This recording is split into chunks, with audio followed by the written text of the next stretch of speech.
Can we remain standing for a short prayer and meditation?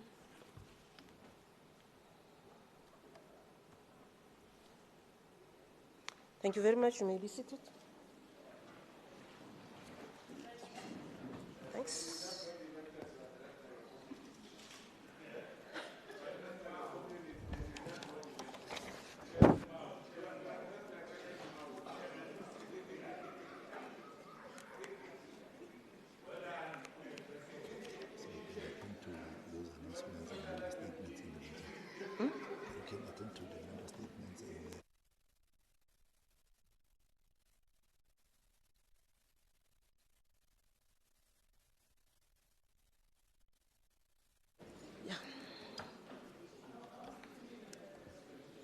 Okay, I don't have a nameplate. My nameplate.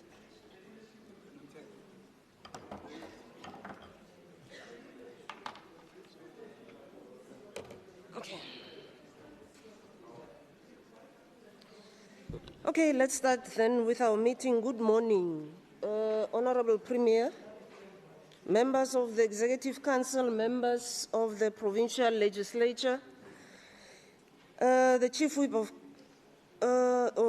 Whip, leaders of political parties, the Integrity Commissioner, ladies and gentlemen, baagi ba Gauteng, le baeng ba rona, dumelang hle bagolo. Under announcements, I'm supposed to swear in a member of the EFF, but all of them are not here. So I'm not. Honorable Msimanga, let me congratulate you on your election, but also, yes.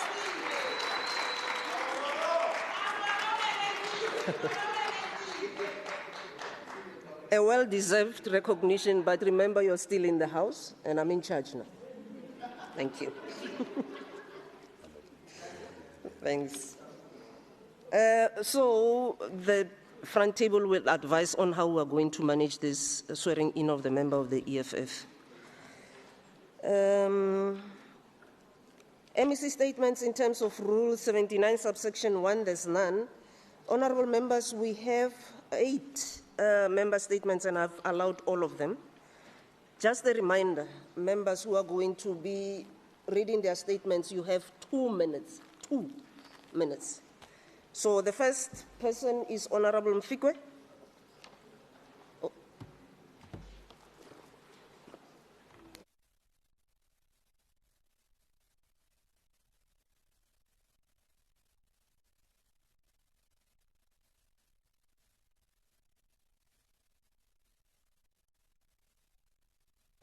Oh, okay. Thank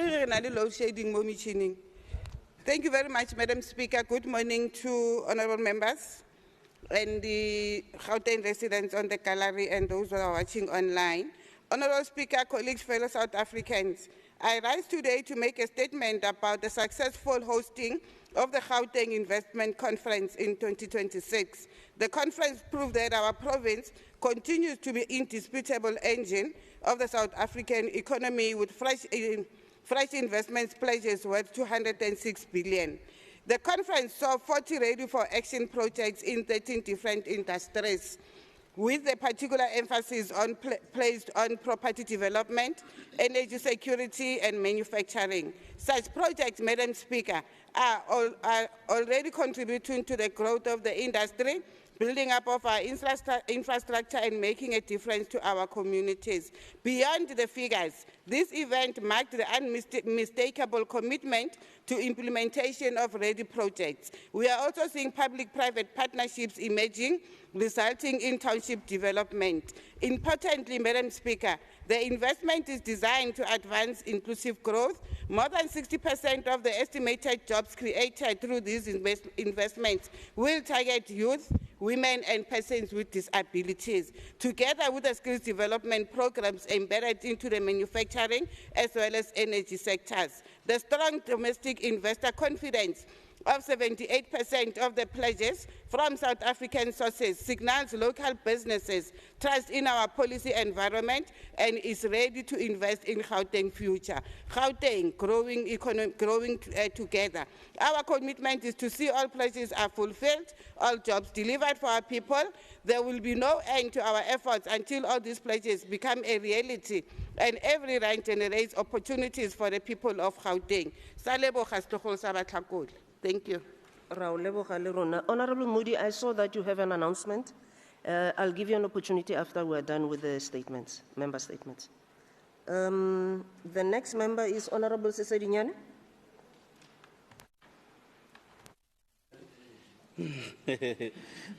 People of socials are very energetic today.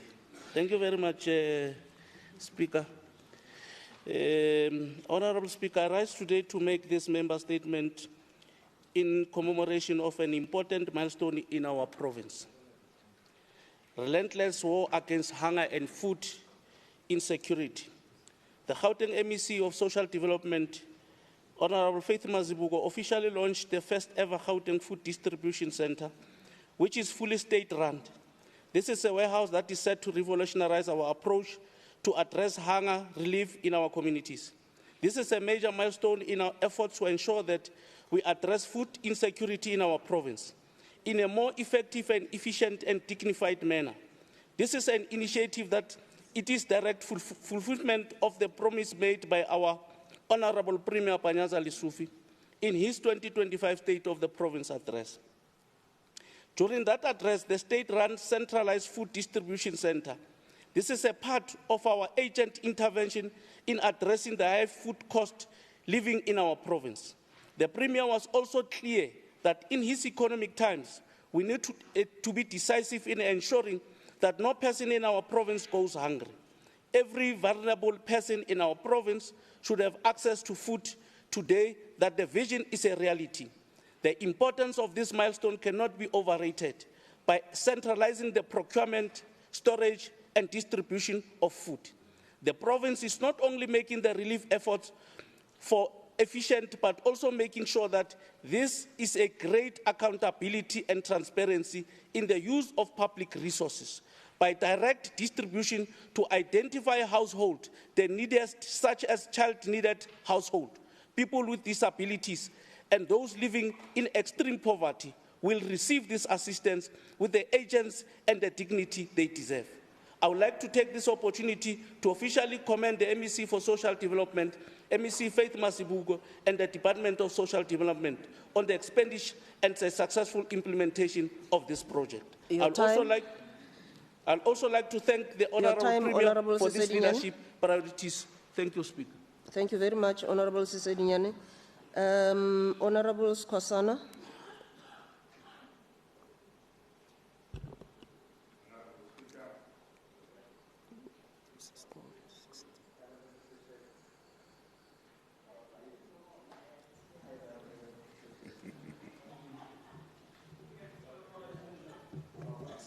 It's on. You can speak.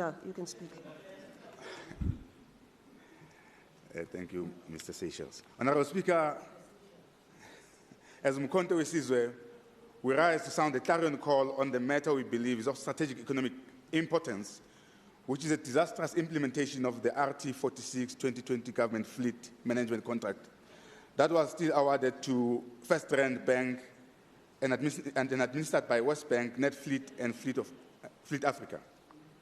This contract commenced on the 1st of April 2021. It was meant to centralize and streamline the maintenance, servicing, and availability of government vehicles across all 9 provinces, including here in Gauteng. Instead, the contract became a symbol of inefficiency and economic exclusion. Honorable Speaker, whilst the contract promised efficient management for ambulances, police vehicles, and other essential state vehicles, the reality on the ground is a horror show of prolonged fleet downtime. About 50% of the health services in the Department of Health, of the vehicles in the Department of Health are stagnant, whilst here in Gauteng, a total number of SAPS vehicles in workshops during the period March 2022 and April 2022 was not less than 2,000. Honourable Speaker, the truth is that when ambulances and police vehicles sit idling for weeks or months awaiting repairs, it is our people who get denied health opportunities and security services. Submissions from the Motor Industry Federation of Associations confirm that black-owned workshops in particular have been denied access to the repair work under this contract. And as a result, most of these workshops have been forced to close shop, which means this government does not prioritize the importance of black economic empowerment. In this multi-billion rand opportunity, you would expect the government to do better. The Umkhonto weSizwe Party therefore demands that a new contract must first mandate transparent disclosure of all awarded contractors and their provincial allocations. Second, enforce strict work distribution to black-owned SMMEs workshops and real-time monitoring in place. Third, impose penalties for excessive downtime. And the fourth one, Madam Speaker, is that no government ambulance or police vehicle must await for longer than 48 hours whilst black workshops are closed and are deprived an opportunity. Your 2 minutes is up. Thank you very much, Honourable Skhosana. Honourable Mikwe, is she online? Honourable Mikwe? Okay. Honourable Ngobeni? Action SA.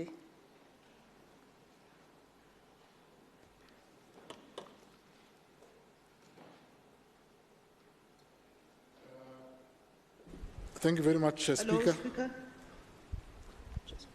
Is she online? Honourable Mikwe, are you online? Yes, I am online. Okay, proceed then. Sorry. Thank you so much. Good morning, Honourable Speaker, Chief Whip, Premier, and all protocols observed. Yesterday, we commemorated Freedom Day. We reflected on the historic victory of 27 April 1994, when the people of South Africa for the first time exercised their democratic right to vote in a free and fair election. This political freedom was not handed to us. It was won through the sacrifices of generations of patriots, workers, youth, students, women, and communities under the leadership of the African National Congress-led alliance, alongside progressive formations and the broader liberation movement. Freedom Day stands as a reminder that democracy was born from struggle, courage, and unwavering commitment to justice. It marks the defeat of apartheid and the affirmation of the dignity, equality, and humanity of all South Africans. Democracy gave our people the right to vote, to speak freely, to organize, and to participate in shaping the future of our country. It restored citizenship to the oppressed majority and laid the foundation for constitutional governance and social transformation. However, political freedom alone is not enough. The struggle for economic freedom continues. Too many of our people remain trapped in poverty, unemployment, inequality, and social injustice. The legacy of apartheid still manifests in landlessness, poor access to quality education, healthcare, and economic opportunities. True freedom must mean both political and economic emancipation. It must mean decent work, land reform, industrial development, and a better life for all. As we celebrate Freedom Day, let us recommit ourselves to completing the task of national liberation by advancing social and economic justice for all our people. Thank you so much. Thank you very much, Honourable Mikwe, Honourable Ngobeni, and thank you for your indulgence. You may proceed. No, thank you, Speaker. In Gauteng, most of the political and public attention goes to the big metros, Johannesburg, Tshwane, and Ekurhuleni. But while everyone is focused there, municipalities like Mfuleni, Merafong, Rand West are being left behind. They've become forgotten municipalities of our province. And you can see in how people are living in those municipalities. Raw sewage flowing into the Val River, massive sinkholes in Merafong left open for months, refuse not collected, constant water and electricity outages. This is what financial collapse looks like on the ground. These municipalities are taking an average more than 500 days to pay their creditors. That's not just a statistics, Speaker. It's a small business being pushed to the brink because government can't pay its bills. At the same time, millions are still being spent on consultants, yet basic financial controls are clearly not working. Premier MEC Mamabulo, this is happening under your watch. You have authority and responsibility to intervene when things get this bad. But what we are seeing instead is a lack of oversight that allows dysfunction, and in some cases, corruption to continue. Take Mfuleni, for example. There are serious allegations that 16 million was spent on a fleet of vehicles. 17 were paid for, but only 6 were delivered. And one of those has reportedly gone missing. When questions were raised, the municipal manager avoided accountability and hid behind internal processes instead of opening a criminal case. MEC, this matter came to our attention. It was reviewed by you, but still tabled in a way that avoided dealing with the substance. That sends a wrong message, that serious issues can simply be brushed aside. It was only after sustained pressure that we finally saw movement. But it should never take that much pressure to get basic accountability. As Action SA will not accept a situation where entire communities are treated as if they don't matter. The people living in these municipalities are not second-class citizens. We are calling for transparency, we are calling for real oversight, and most importantly, we are calling for action. To the residents of these communities, you are not invincible. We see you, and we will continue to raise issues on your behalf firmly and consistently until there's real leadership, accountability, and delivery where it matters most. Your 2 minutes is you. up. Thank you very much, Honorable Ngoveni. Honorable Seteka.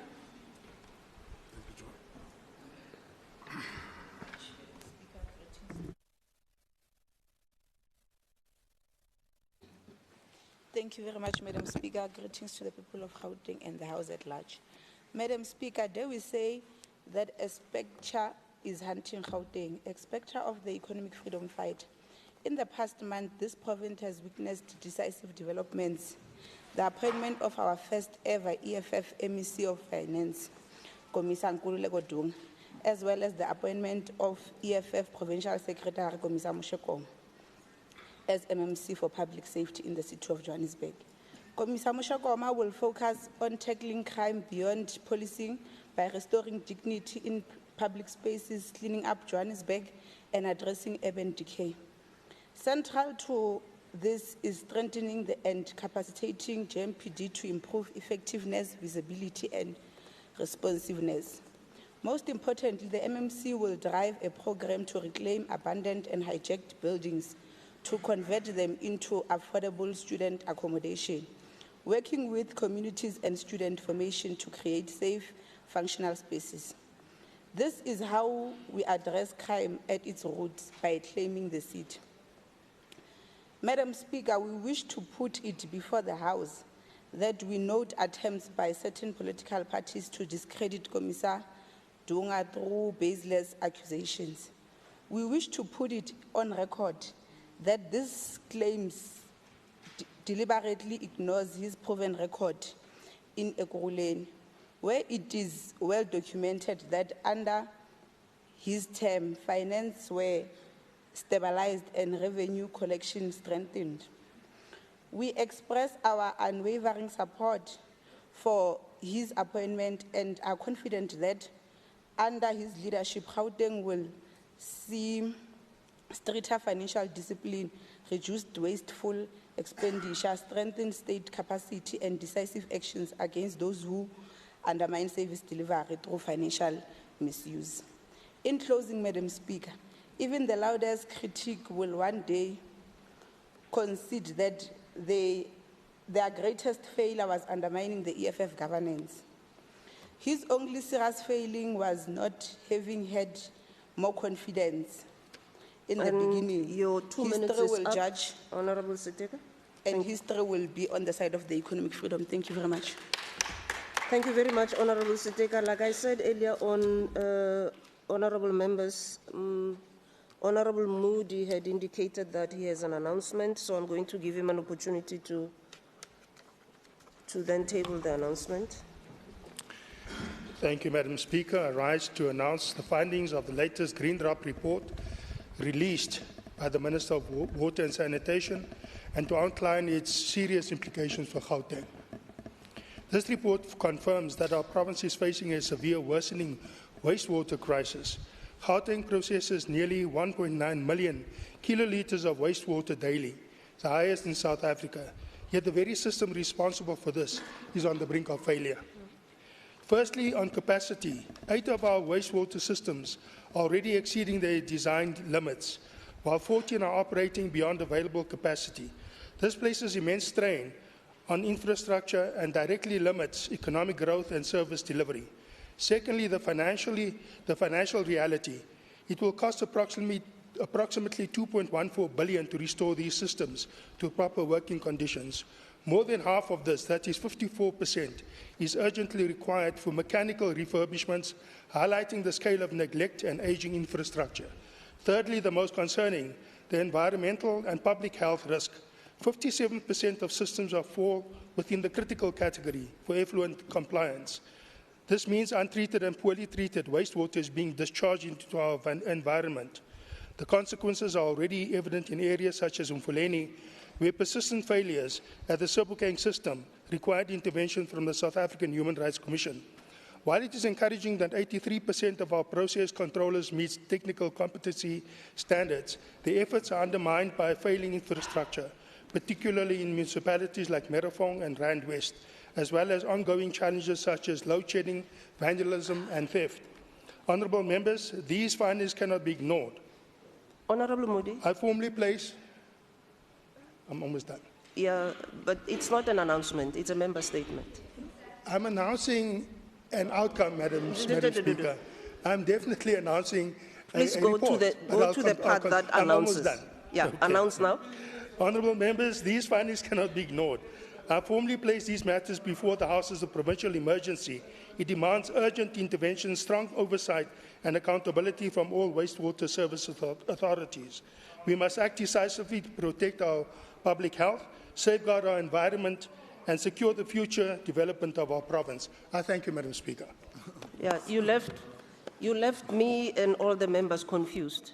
That honestly is not an announcement. It's a member statement. But anyway, we're done. Honourable Ncheke, Honourable Ncheke, Honourable Ncheke, happy birthday. That's my announcement. I'm announcing that it is her birthday. Have a lovely day, ma'am. Have a lovely day. So what we're going to do then, honourable members, is that I'm going to make just to read the matter around motions and motions that were given notice of, and then ask the EFF then to bring their member in for swearing in. So motion without notice in terms of Rule 120, there's none. Giving notice of a motion in terms of Rule 121, there's also none. Now, EFF, can you ask your new member to come in for the swearing? Are you fetching him? Okay.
No, you can't congratulate him yet. Please, you're wasting time.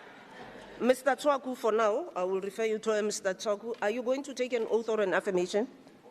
So I'm going to ask you to raise your right hand and read out the oath. You have a copy before you, ne? So there's going to be 3 copies that you and I are going to sign. So you're going to read it out and then ask the good Lord to help you.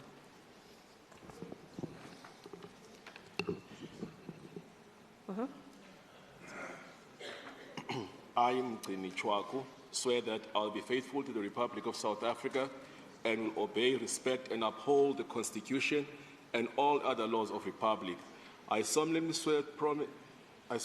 promise to perform my functions as a member of the legislature of the province of Gauteng to the best of my ability. So help me God. Okay, thank you very much. Now you are honorable member, so you can say. Ao batong mo peleng matsogo le boai. Le njani na?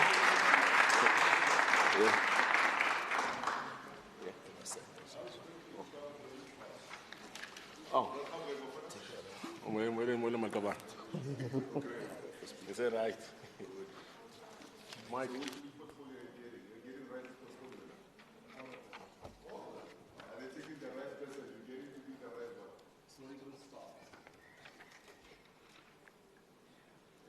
Where's the third one?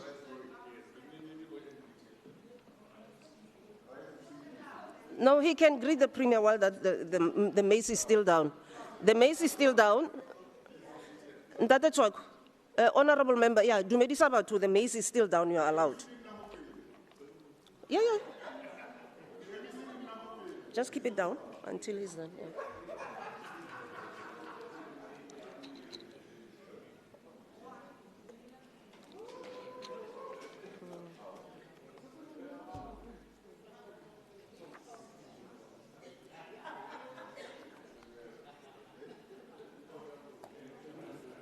Okay. Wait, 2 minutes.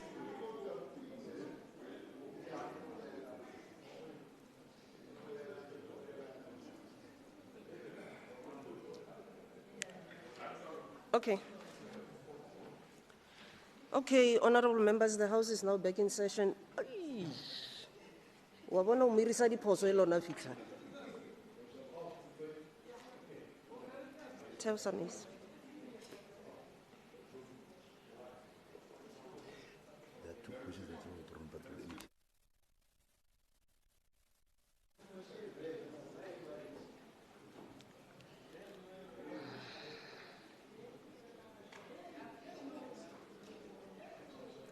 I'm just being generous to all you members because today is Honorable Ncheke's birthday, so, you know. You want to speak, Honorable? Yes. Honorable Member. Madam Speaker, we welcome Member Tswako. We welcome Member Tswako. There's just one thing though, and I know I'm going to be held, but it's okay. The decorum of the House dictates that there's a certain way in which we dress. And we've agreed, we've allowed them to carry on with the overalls. But now they're coming in, they're pushing it. They're wearing party t-shirts now. Honorable Goveni, relax. Now, Honorable Goveni. now we're getting to a stage where now party regalia is now brought into the House. Can I ask that you perhaps address that at some point? Okay, we'll attend to the matter. Thank you very much, Honorable Msimanga.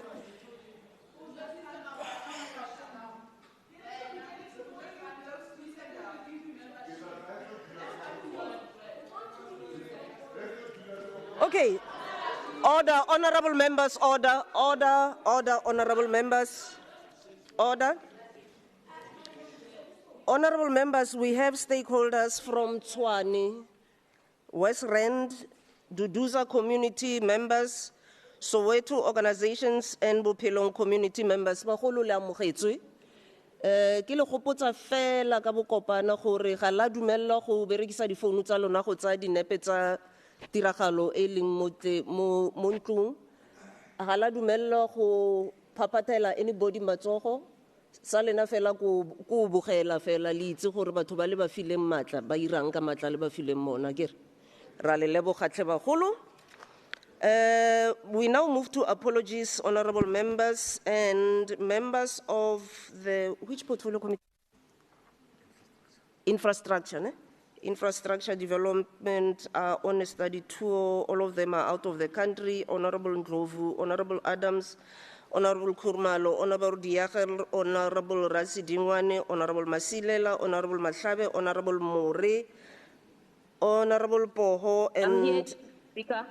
Oh, okay. We'll scratch your name from apologies. Honorable Deputy Speaker and Honorable Ali.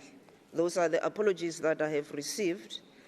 Honorable members, we now go to the first item, which is questions to the Premier for oral reply in terms of Rule 138. Honorable Muri, can you please read your question to the Premier? Thank you, Speaker. Good morning, South Africans.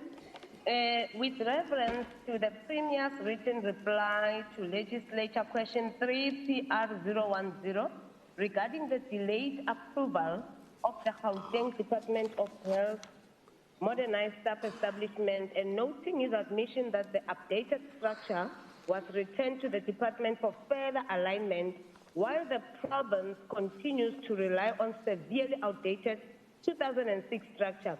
Will the Premier please answer the following questions?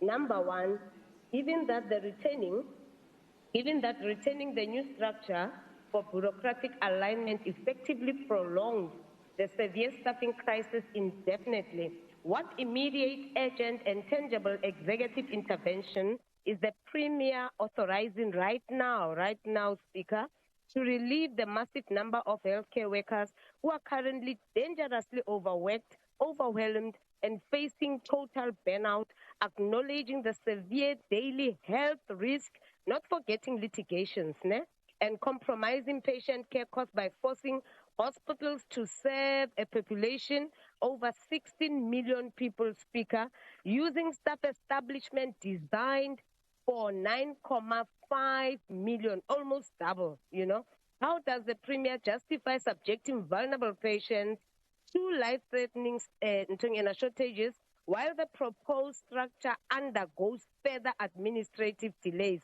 There's been delays after delays after delays, and people's lives are at risk. Recognizing that the Premier's timeline outlined in his reply, which casually, Speaker, allows 1 month for each quality assurance, consultation, and concurrence, creates the profound perception that the provincial executive is taking no real action and lacks all sense of agency. What specific emergency mechanism will the Premier invoke to bypass this red tape and fast-track the approval process of the new staff establishment? I thank you, Speaker. Thank you very much, Honorable Muri. Honorable Premier. Thank you so much, Honorable Speaker. Let me also take this opportunity to greet all members in the House and also appreciate the question from Member Muri. From the onset, I want to state to Member Muri to understand that even though, as indicated before, while the structure of the Department of Health is undergoing approval, nothing precludes the department from recruiting personnel to fill vacancies that are funded. This has been the case with various adverts that the Gauteng Department of Health has released to fill critical posts. In March and April 2026, the Office of the Premier collaborated with the Gauteng Department of Health to develop the proposed organizational structure, ensuring alignment between the structures of both head office and the hospitals with the allocated budget and the service delivery model.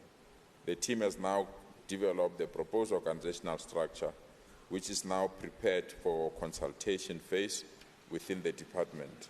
Actually, we have set the end of April to be the last period of internal consultation, and then the Premier's office will consult with MPSA in May 2026. In terms of question 2, I think it refers to the answer I've just provided in question 1. In terms to the last question, the Premier's office has designated a team of organizational design specialists from the Office of the Premier to offer practical technical assistance in developing the proposed organizational structures for the Gauteng Department of Health head office and all the hospitals in our province, resulting in a successful outcome that includes, amongst others, quality assurance of the proposed organizational structure and the business case. The proposed organizational structure is now complete and awaits MEC's endorsement prior to formal consultation with the Minister of Public Service and Administration. Thank you so much, Madam Speaker. Thank you very much, Premier. Honorable Murray, you can ask a supplementary question if you have, or make a short remark. Yes. It's a combination of the two. Thank you very much, Premier, for the answer. I know that you know that all of us here, ourselves as Action SA and yourself as the Premier of the province, we want the best for our people, and you're going to do the best in your ability to actually do that. Thank you very much for the date of April 2026 as the end of consultation. We will be working with you, watching, pushing as much as we can so that we see the implementation date. My follow-up question, Premier, is that what is the possible implementation date? Premier, you would know that in health, we are allowed to headhunt. And when you headhunt, things don't take a month or, 6 weeks, 8 weeks, 10 weeks. They can actually happen within 3 weeks. Any possibility that we can headhunt and fast-track the process? Because as I said before, you would know health is a matter of life and death. So what is the possible implementation date after this April 2026, Premier? Thank you very much, Honorable Murray. In terms of Rule 138, subsection 9, I now open up for additional supplementary questions or additional remarks by members who wish to do so. Okay, Premier, you may respond. Thanks so much, Madam Speaker. Thanks so much, Honourable Member More. Indeed, headhunting is part of the processes of recruitment in government. So if member or the MEC or the department feels that they've not attracted the best individual to occupy the position that has been advertised, working through our Director General, we normally encourage headhunting, and we can utilize it to strengthen the capacity of the state, but most importantly, bring in the skills that we don't have within the public service. And I want to accept the advice that has been given by Member More. Thanks so much. Thank you very much, Premier. I now call on Member Ngobeni to read his question to the Premier. Thank you, Speaker.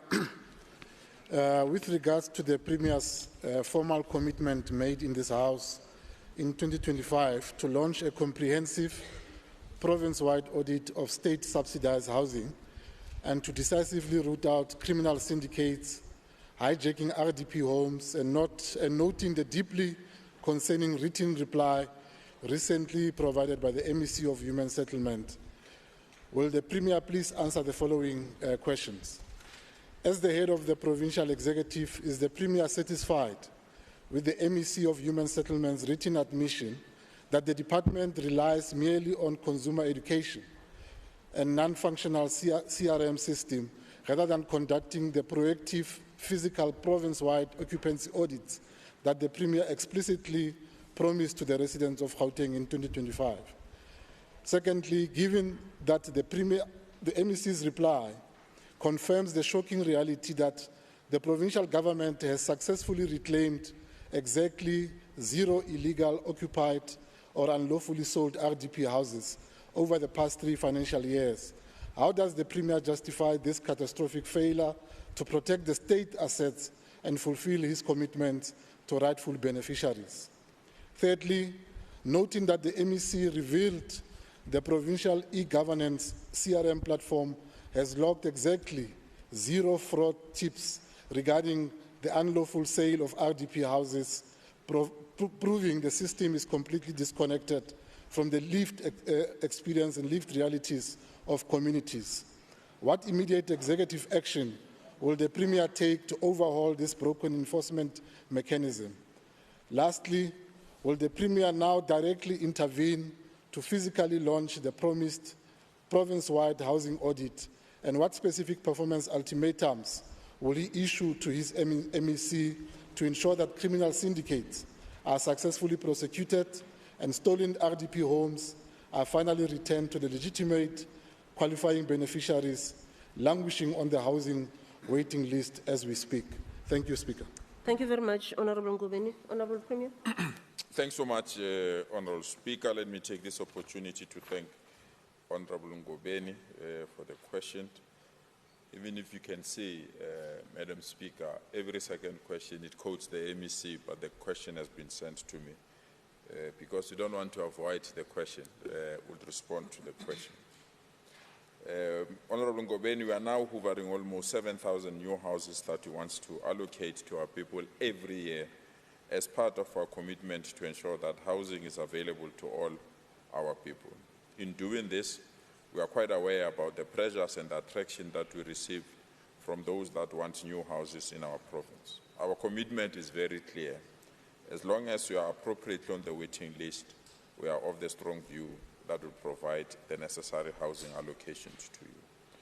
We've also taken a conscious decision, and in the last 3 months, I've been accompanying the MEC to launch what we call expanded or mega housing allocations, which starts from 4,000 and above allocation to ensure that we have a combination of both RDP houses, social houses, as well as mixed housing for those that can afford bonded houses. This approach has assisted us to reach as many people as possible.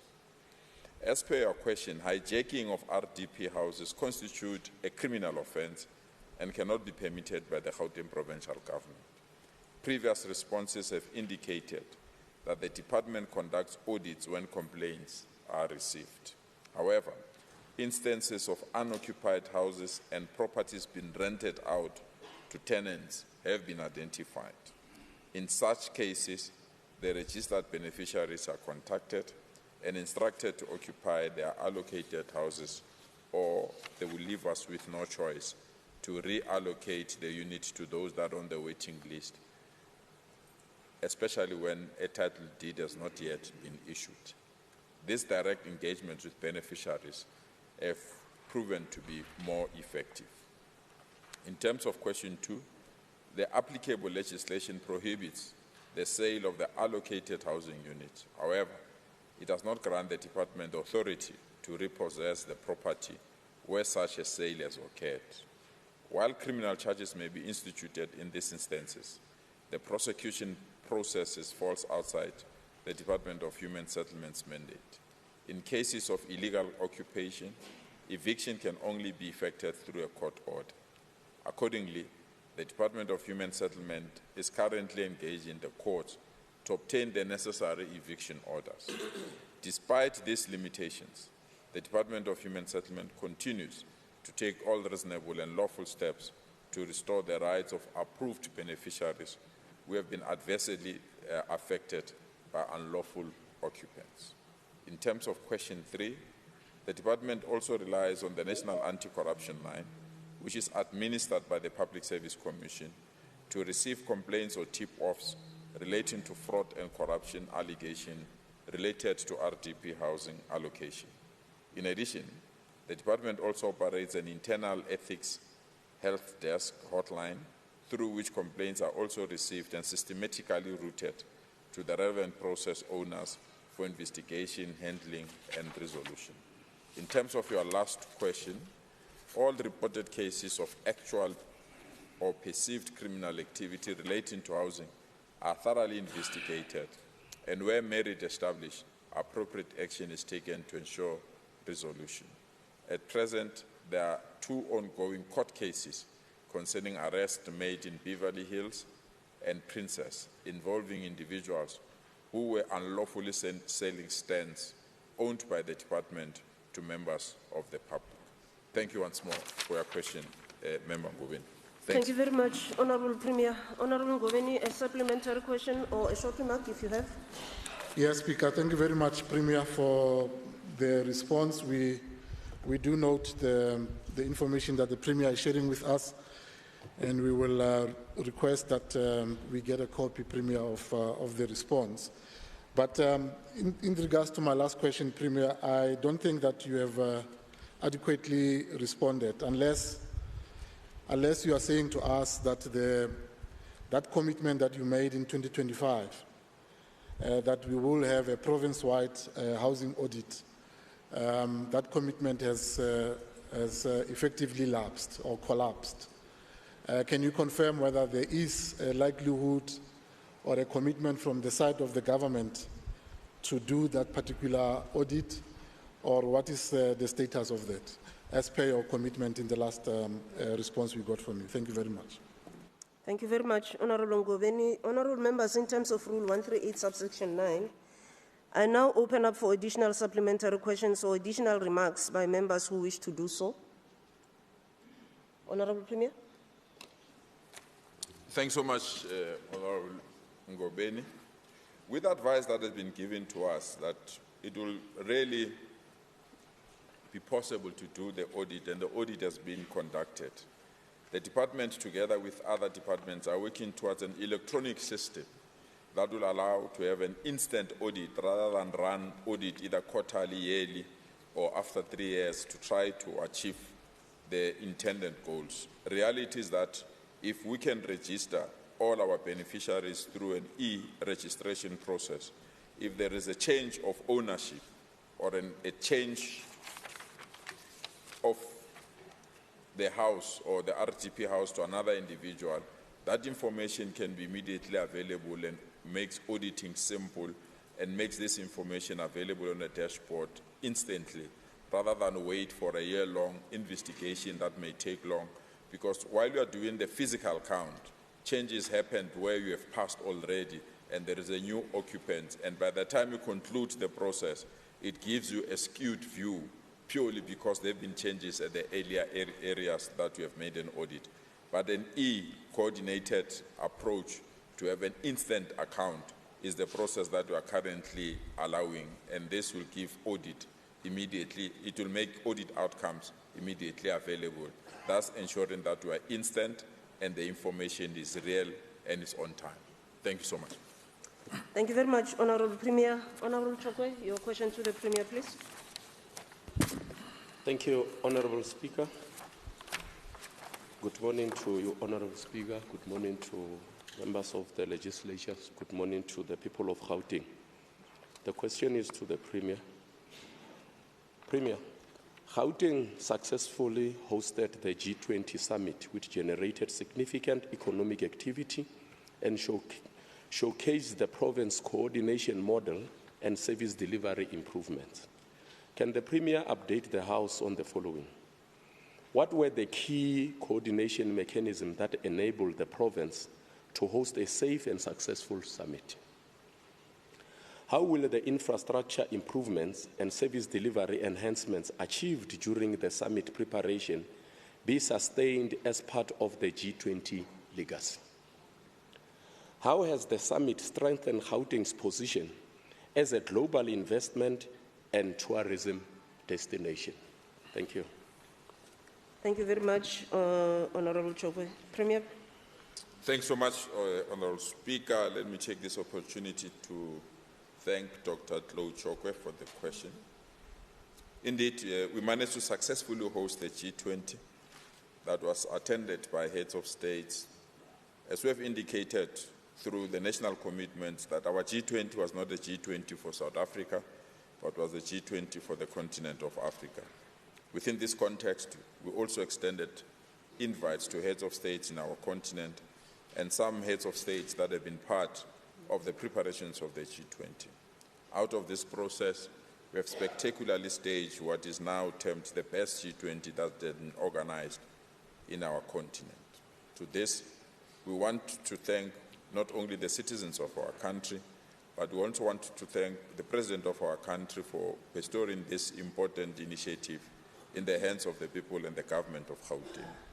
The province established a governance framework in February 2025 to coordinate provincial and local government implementation structures and to manage the messaging, branding, and spotlight on Gauteng's country position through a relevant media and communication strategies.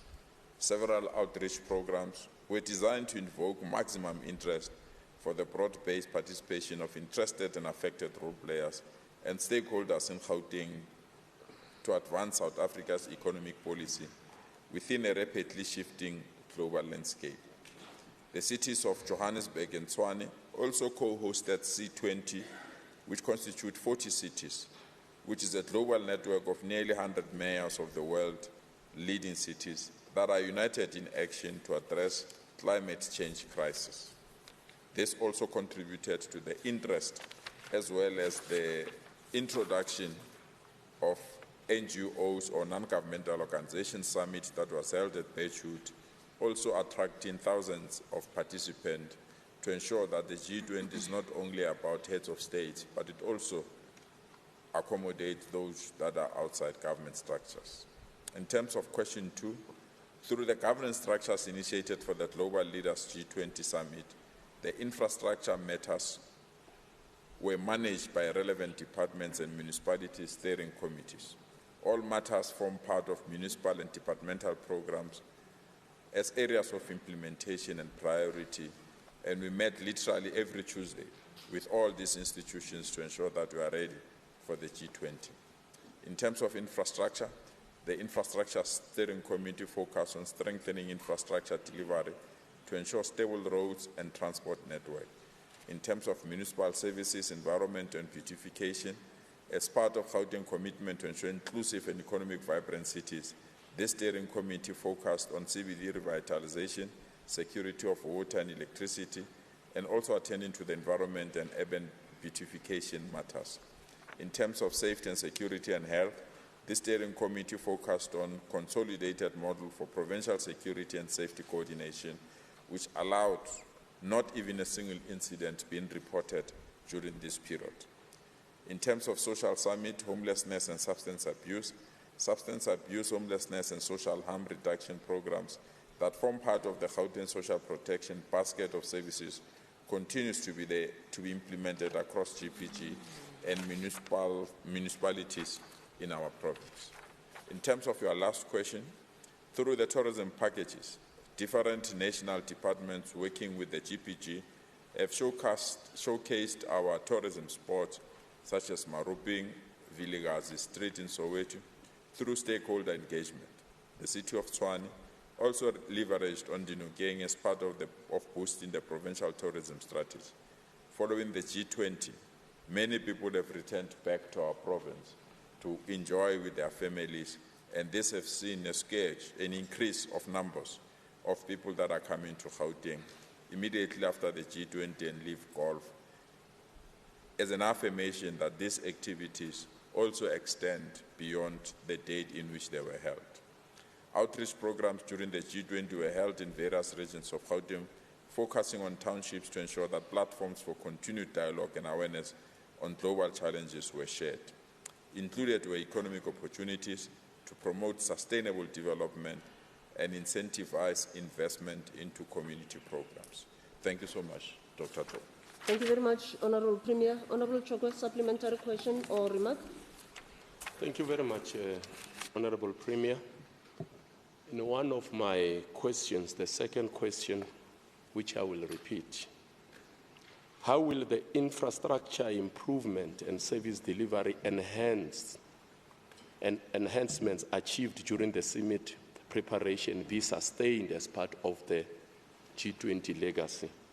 In part of your answering, you indicated that there was a steering committee that was looking after all the programs in preparation for that. Honourable Premier, you will accept that during G20 summit, the whole province in the two municipalities, metro municipalities that you mentioned, including Ekurhuleni, they were spotless, very clean. And I believe that is because your steering committee was doing the job. And it is troubling to see that immediately after the G20, it looks like that steering committee went on holiday. And then part of our wish is that will you please resuscitate that steering committee, remind them and even show them pictures of what the metros look like during the G20 and what the metro look like now. Because I will focus on two departments. The first important department being the waste, where you could see that it was spotless. And then immediately after that, the cities are very dirty, and they really need that department to look at that areas. The second one being the safety of our community, where robots were working during that time, and suddenly the robots are not working, which shows you that the copper theft is now up the skies. But otherwise, Honourable Premier, thank you very much for the beautiful answers. Thank you. Thank you very much, Honourable Chokwe. Honourable members, in terms of Rule 138, subsection 9, I now open up for additional supplementary questions or additional remarks by members who wish to do so. Honorable Msimanga. Well, thank you very much, Madam Speaker, and good morning to Honorable Premier. The Honorable Premier makes a statement that makes me worried. He says that the G20 was not for South Africans, but was for those that were coming here. So are we correct to then say that even the fixing of the infrastructure was not for the benefit of those that are living in South Africa, but for those that are coming from outside? What we must also then ask is this, Premier, is that Ntate Morero makes a statement and says that you cannot expect him to carry on with what happened during the G20 because there was not a budget immediately after when, these things were taken away. Police were taken from outside of the province, were brought in, and this is why the CBD, there was safety and security because there was more police presence in the CBD of Johannesburg as an example, and that has now been taken away. People have gone back to their provinces and gone back to their cities as well. So that has also now created a problem. What we now need to then ask, Premier, is whether rents and cents have been made available to make sure that there is sustained a program of maintenance and upbringing of the infrastructure around, some of the major routes or actually even the buildings. I must say that you drive in the Johannesburg CBD, you drive on Commissioner Street. It was clean, people were removed, illegal traders were removed, but now if you go, it's back to normal. The buildings that were cleaned, that we were told that we will now be repurposed, are actually then back to normal. All these things are now as they were. What is then the plan then going forward? Thank you. Thank you very much, Honorable Msimanga. Honorable Premier.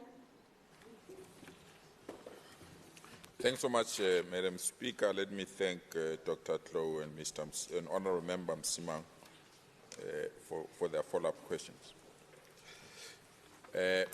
Last week we held the Premier Coordinating Council meeting where the Premier meets with all the executive mayors and the MECs to plan and work around the improvement and service delivery in our province. We reaffirmed the commitment to G12, G13+2, and we also agreed that we'll meet bi-weekly now to reinstitute and reinstate the service delivery model that we had before the G20, as well as Live Golf. This will be the structure that will be coordinated through the MEC responsible for COCTA, so that indeed we can restore and deal with these matters. Unfortunately, Honourable Member Klo, we are dealing with the highest level of vandalism and trust deficit. There are people deliberately, as part of their efforts to discredit government, are vandalizing our infrastructure at a rate that is very disturbing. All traffic lights that we have installed, immediately after the installation, they are destroyed. You can see now we are reinforcing these traffic lights with a new form of support system that will make it extremely difficult for vandals to vandalize them. This is a very unfortunate way that we have to act extra resources to protect our infrastructure. The question should be, who in their right mind will destroy our traffic lights, our infrastructure? Because there is a deliberate attempt to destroy this infrastructure. And it goes beyond traffic lights. It affects cable theft that systematically makes our citizens to be impatient with us because it disrupts the flow either of electricity or water to their houses. Within this context, we have also established a war room together with law enforcement agencies to specifically focus on the matter of safety, especially state installations that are now an open target of people that we don't know why are they vandalizing or targeting our infrastructure. We will continue to work on this, and the municipalities have committed to collaborate with us so that we can provide the necessary support that is needed. But we share your sentiments that after G20 we face these challenges, and these are the challenges that we need to attend. Member Msimang, G20 was for the first time coming to our continent. Our approach was, even though we are hosting it in South Africa, because it was the first time that the G20 was held in our continent, we should extend our brotherhood and sisterhood to the entire continent.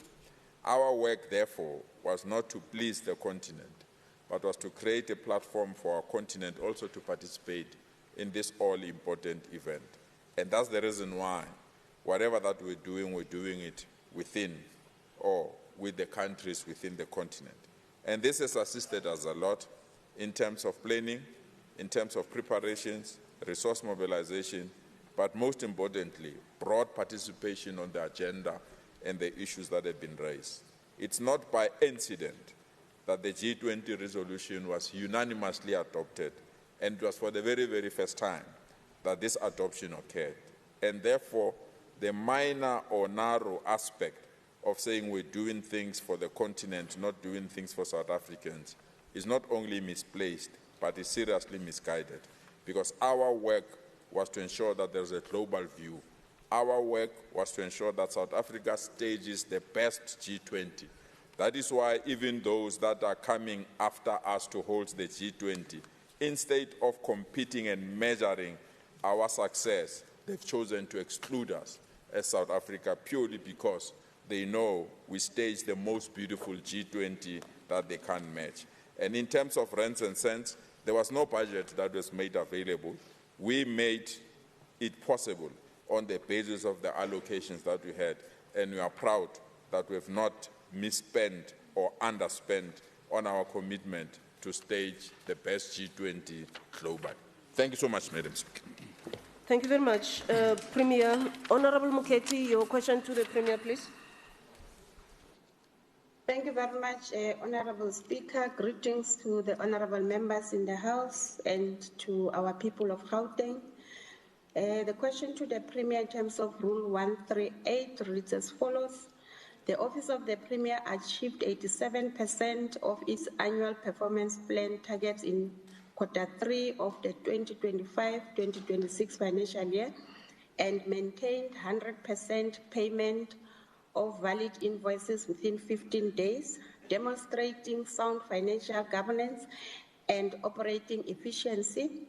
And now, can the Premier update the House on the following? 1, how do these achievements reflect strengthened fiscal discipline, improved planning, and enhanced coordination across departments in the Gauteng provincial government? 2, what impact has the consistent 15-day payment cycle had on supplier confidence, SMME sustainability, and economic stability within the province? And the last question, which is number 3, how will the Office of the Premier sustain and improve this level of performance and ensure that it is effectively implemented throughout GPG department? Thank you very much, Speaker. Thank you very much, Honorable Muketi. Honorable Premier. Thank you so much, Honorable Speaker and Honorable Dr. Muketi for the question. Indeed, Honorable Speaker, we are proud that as the Office of the Premier, instead of paying invoices in 30 days, we are now paying them in 15 days. This is a commitment that we have made that we want all other government departments to follow. If we have agreed to utilize services of service providers, we must also agree to pay them on time. And our commitment to do so within 15 days, it means we are indeed leading by example. We've also attained 87% of our annual performance plan targets by Q3 of 2025-2026 financial year. This demonstrating our commitment for fiscal discipline and sound financial management across the Gauteng provincial government. These outcomes demonstrate the efforts we are making in improving expenditure control, effective cash flow management, and compliance with statutory payment obligations, thereby reducing the risk of accruals and reinforcing confidence in the provincial financial governance framework. If we don't do so, Honorable Muketi, is that proper quality service providers will not prefer to engage with us purely because they know we'll plunge their businesses in crisis on the basis of non-payment or delayed payment. It's extremely important that we should have the credibility as a preferred business partner for SMMEs and big businesses so that they know when they engage with the Gauteng provincial government, payments will be made. In addition, the performance results point to improved planning and enhanced coordination across departments that we are undertaking through various forums, such as the Executive Council System, the Heads of Department Forum, and the Premiers Coordinating Forum, where expenditure and performance are being tracked. Since the start of the 7th administration, there's been a strong focus on clearer alignment between strategic priorities, operational plans, and available resources. Central monitoring and oversight by the Office of the Premier, Provincial Treasury, and Gauteng Cocta has also enabled early identification of implementation challenges and facilitated coordinated interventions, ensuring departments remain focused on provincial priorities and service delivery outcomes. In terms of question 2, there are 3 specific areas where impact can be most seen. 1, impact on supplier confidence. 2, impact on SMME sustainability. 3, impact on economic stability within the province. In terms of your last question, the Office of the Premier continues to engage managers on areas of underperformance to come out with interventions that are practical and time-bound. We also monitor the implementation of interventions to ensure improved performance through SOPA's tracking system of the G20+2 areas. The Office of the Premier will also be embarking on a process to train senior management teams on theory of change and logical framework for the results chain to assist them in better implementing the programs and projects they are responsible for. Thank you so much for the question. Thank you very much, Premier. Honourable Moketi, a supplementary question or remark, short remark? Honourable Speaker, I welcome the response from the Premier and really want to thank Premier for the good performance and maintaining a healthy financial governance. And Premier, please keep it up, because you are, as you correctly said, you are not, you are really maintaining it to make sure that our SMMEs are not struggling in terms of their finances. Thank you very much.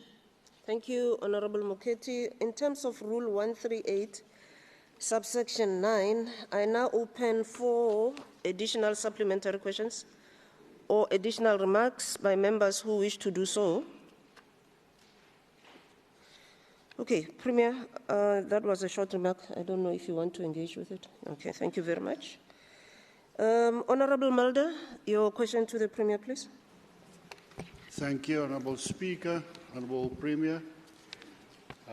Given the continued deterioration of municipal service delivery in Gauteng, including recurring water shortages, sewer spillage, infrastructure collapse, rising crime and failing local government, could the Honourable Premier indicate what specific measurable interventions will the Gauteng provincial government implement within the next 12 months to stabilise municipalities, and what consequence management will be applied to municipalities and officials who fail to meet these targets? Thank you, Honourable Speaker. Thank you very much, Honourable Mulder. Honourable Premier. Thanks so much, Madam Speaker and Honourable Mulder, for the question. Truly appreciate that. It's common knowledge that the national government has declared this year as the year to fix local government. And therefore, as the provincial government, in the short term, we are focused on supporting municipalities through technical assistance, policy alignment, and oversight mechanism to improve spatial planning and land use management system through the oversight and support related to municipal spatial development framework, central business district revitalization, municipal land use approvals, sustainable human settlements, and upgrading municipal hostels. The provincial government has further set out to address service delivery challenges through the integrated G13+2 service delivery operation across all municipalities. As earlier indicated, Last week we met with all the executive mayors, including the Minister of COCTA and all the MECs, to then refine and reinstitute a support system that would ensure that all municipalities render services and improve the services that we have just identified. This will ensure that we have smart city approaches related to service delivery of all local government turnaround strategies, and also strengthen the work streams on an incremental basis. Every Tuesday, without exception, the MEC responsible for COCTA meet with municipalities to unlock and unblock all service delivery-related blockages to ensure that we give the necessary support so that municipalities can function. A discussion document has been developed premised on getting the basics right as a foundation for transitioning to smart cities. The Gauteng Department of Cooperative Governance is implementing the local government turnaround approach anchored around intergovernment relations workstream led by relevant executive mayors and members of the mayoral committees. 10 work streams have already been established to tackle critical challenges and provide support towards turning around and improving performance, sustainability, and responsiveness of municipalities across the province. Below are some of the key measures and quick wins identified to improve performance in various work streams. In terms of governance, is the reduction of unauthorized, irregular, and fruitless and wasteful expenditure. In terms of finance, is to improve public finance sustainability. In terms of infrastructure and service delivery, is to focus on ensuring that there is no illegal connection to water and electricity losses. In terms of institutional capacities, compliance with Municipal System Act's regulations.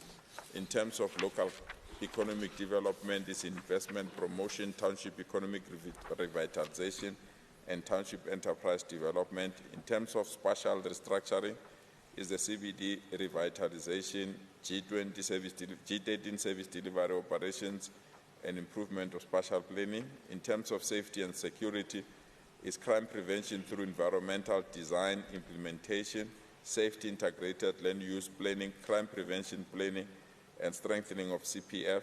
In terms of disaster management and climate resilience, is disaster risk reduction strategies, early warning mechanism, and disaster response plan. In terms of digital transformation, is to ensure that there is security surveillance, and we conclude the phase 4 of this project. And in terms of petitions management and public participation, is to ensure that we encourage our people to provide the necessary information that can assist us to resolve some of these service delivery challenges. You can see that through these initiatives, the province will continue to work with local government to improve their living condition, of residents and business in our province. Even though this is least of a role as the provincial government, but we have made the support to local government our terrain so that we can respond to the call made by our president to fix local government. Thank you so much, Honourable Minister, for your question. Thank you very much, Honourable Premier. Honourable Mulder, a short remark or supplementary question if you have. Thank you, Honourable Speaker, Honourable Premier, for the comprehensive answer. Honourable Speaker, just please allow me to make the following comment and observation remark. What we find in practice, Honourable Speaker, Honourable Premier, is when systems are failing across multiple fronts, the instinct is to launch broad turnaround strategies. And I wish to focus on measurability of the intervention. One cannot fix a collapsing municipality everywhere at once. You stabilize it, specific control points, prove recovery, and then expand. And at the heart of this is the principle of performance management, which is not defined, tracked, and enforced, will not improve. Thank you, Honourable Speaker. Thank you, Honourable Mulder. So in terms of Rule 138, subsection 9, I now open 4 additional supplementary questions or additional remarks by members who wish to do so. Okay, Honourable Premier. Thanks so much, Honourable Speaker. I want to practically respond to some of the issues Honourable Mulder indicate as failing infrastructure. It's common knowledge that indeed our water infrastructure is collapsing, purely because it's aging and this has caused problems. But immediately after that, when the President appointed a task team to assist us to stabilize the system, we are proud to report back that almost 92% of our water infrastructure has been restored. And areas that didn't have water earlier this year, they are now accessing water, with few areas, especially in the West End, Kokozi area and other areas that are going through difficulties of old infrastructure. We are also facing an era where rent water is throttling some water delivery in some municipalities due to non-payment. This has nothing to do with infrastructure. It's purely the non-availability of funds to pay rent water, and this can be seen around the Infuleni municipality and surrounding municipalities. But generally, the challenges that we had with water at the beginning of the year has been attended, and we want to thank the President and the task team that has been assigned to deal with this issue. We have to plan now for the Highlands water that is going to be released to come to our province. We've indicated before, and we want to reiterate that we don't have a problem of water, we have a problem of aging infrastructure. It's there that we've now, as a provincial government, together with municipalities, have agreed to establish an agency that will assist us to fix infrastructure in the province, not only water, but electricity and sewer as well, so that we don't go back to this situation in our province. The second one is to thank national government and our provincial government with the road infrastructure. You can see our main roads are now being fixed at a faster pace. If you drive at night, you'll see the infrastructure improvement that is taking place in our province.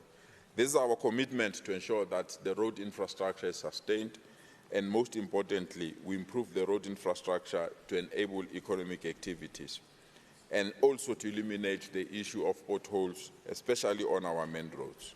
We are working hard with the Minister of Electricity and Energy. We're in Hammanskraal with the Minister.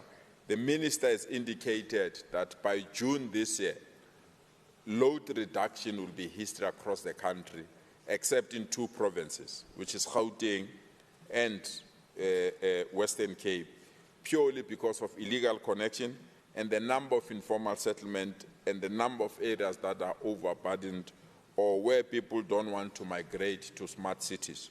We'll be engaging in a roadshow with the Minister to encourage people to migrate to the smart meter system, because that smart meter system will assist us to eliminate burdening the system and to ensure that we also participate in the elimination of load reduction.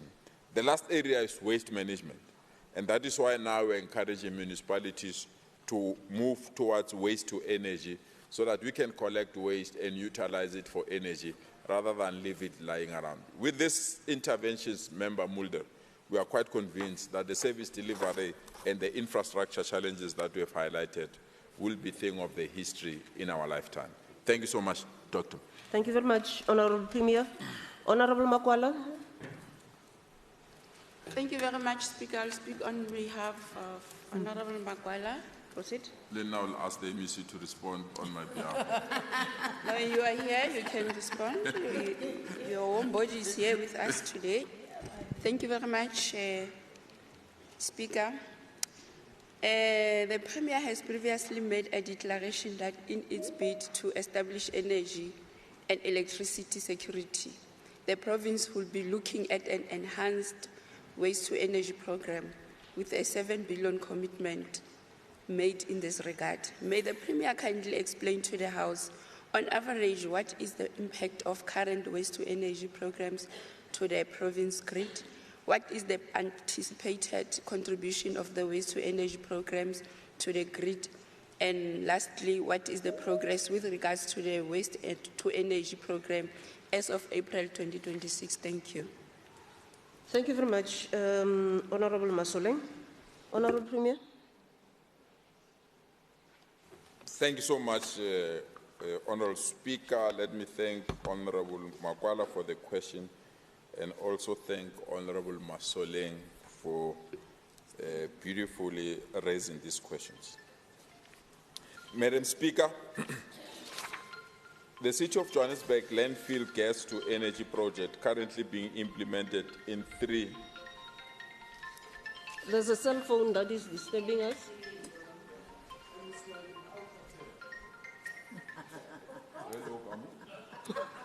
Honorable Premier. I don't know what the rule book says about this. Okay. Honorable Premier. Sorry about that. No, we'll tell the member that you're not his or her secretary. Proceed, Honorable Premier. Thanks, Honorable Speaker. As indicated, the City of Johannesburg Landfill Gas to Energy project currently being implemented in 3 of the city's landfill sites, that is Robinson Deep, Mar Louis, and Groot-Koppies. This project harvests methane from landfills and generates electricity. The total electricity generation capacity of this project is 19 megawatts. The renewable energy generated from the project is fed into the municipal grid and powers about 12,500 middle-income households. The City of Johannesburg, number 2, the City of Johannesburg Alternative Waste Treatment Technology Project, which is a waste-to-energy project, is to be located at the Robinson Field site, landfill site. The waste-to-energy project will treat 500,000 tons of waste-to-energy per annum through mass burn technology. The project will generate about 27 megawatts of power. The City of Johannesburg is about to go out on a procurement through a public-private partnership procurement process approved already by the National Treasury. Third, the City of Johannesburg Market Biogas Project. This project entails the treatment and disposal of bio-grade waste from the market to recover from energy and to ensure that it's converted to energy generation. This is done through the biomethyl fuel. The biofuel will fuel about 30 metro buses in the City of Johannesburg. And the Gauteng Department of Environment is also currently conducting a detailed feasibility study for the development of regional integrated waste management facility, EcoPark, for the 3 metros in the Tembisa, Midrand, and Chiron precinct that will provide a mix of waste treatment technologies. The detailed feasibility study will be completed within the next 8 months and will determine the total energy output of the facilities to be established as part of our EcoPark. From this report, it's clear that we are on course to realize the 7 billion commitment that we made at the State of the Province address, and that the waste-to-energy program will assist us to ensure that there's energy across the province. I hope I got Abula, Member Masoleng. Honorable Masoleng, does Honorable Makwala have a supplementary question or short remark? Okay. So in that case, I now open up for additional supplementary questions or additional remarks by members who wish to do so in terms of Rule 138, subsection 9.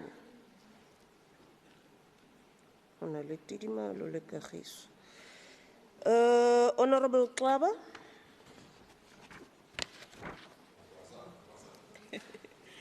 Greetings, Honorable Speaker, to the Honorable Premier, Honorable Members, Bahlali base Gauteng, Sanbonan.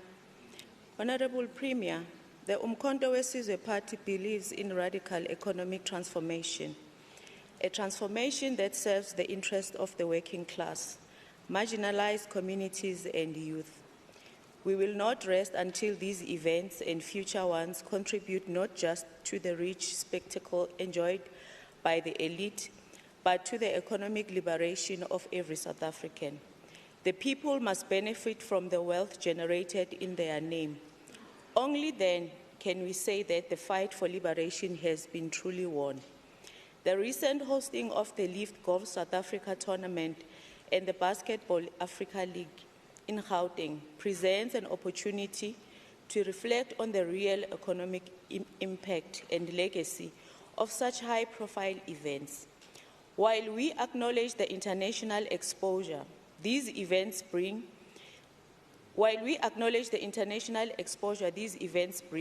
we must ask, who truly benefits from this spectacle? Is this just another example of wealth being concentrated in the hands of multinational corporations and the elite, while the masses of working-class South Africa remain marginalized?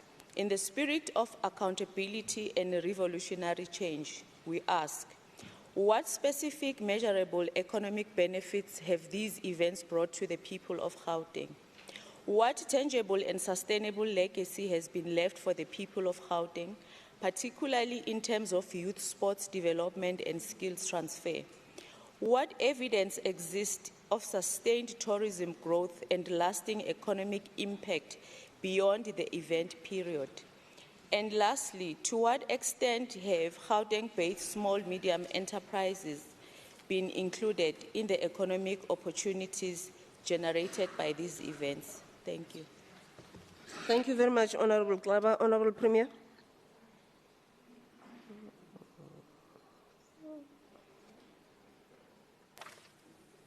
Thanks so much, Honorable Speaker, and thanks so much, Honorable Kaba, for the question.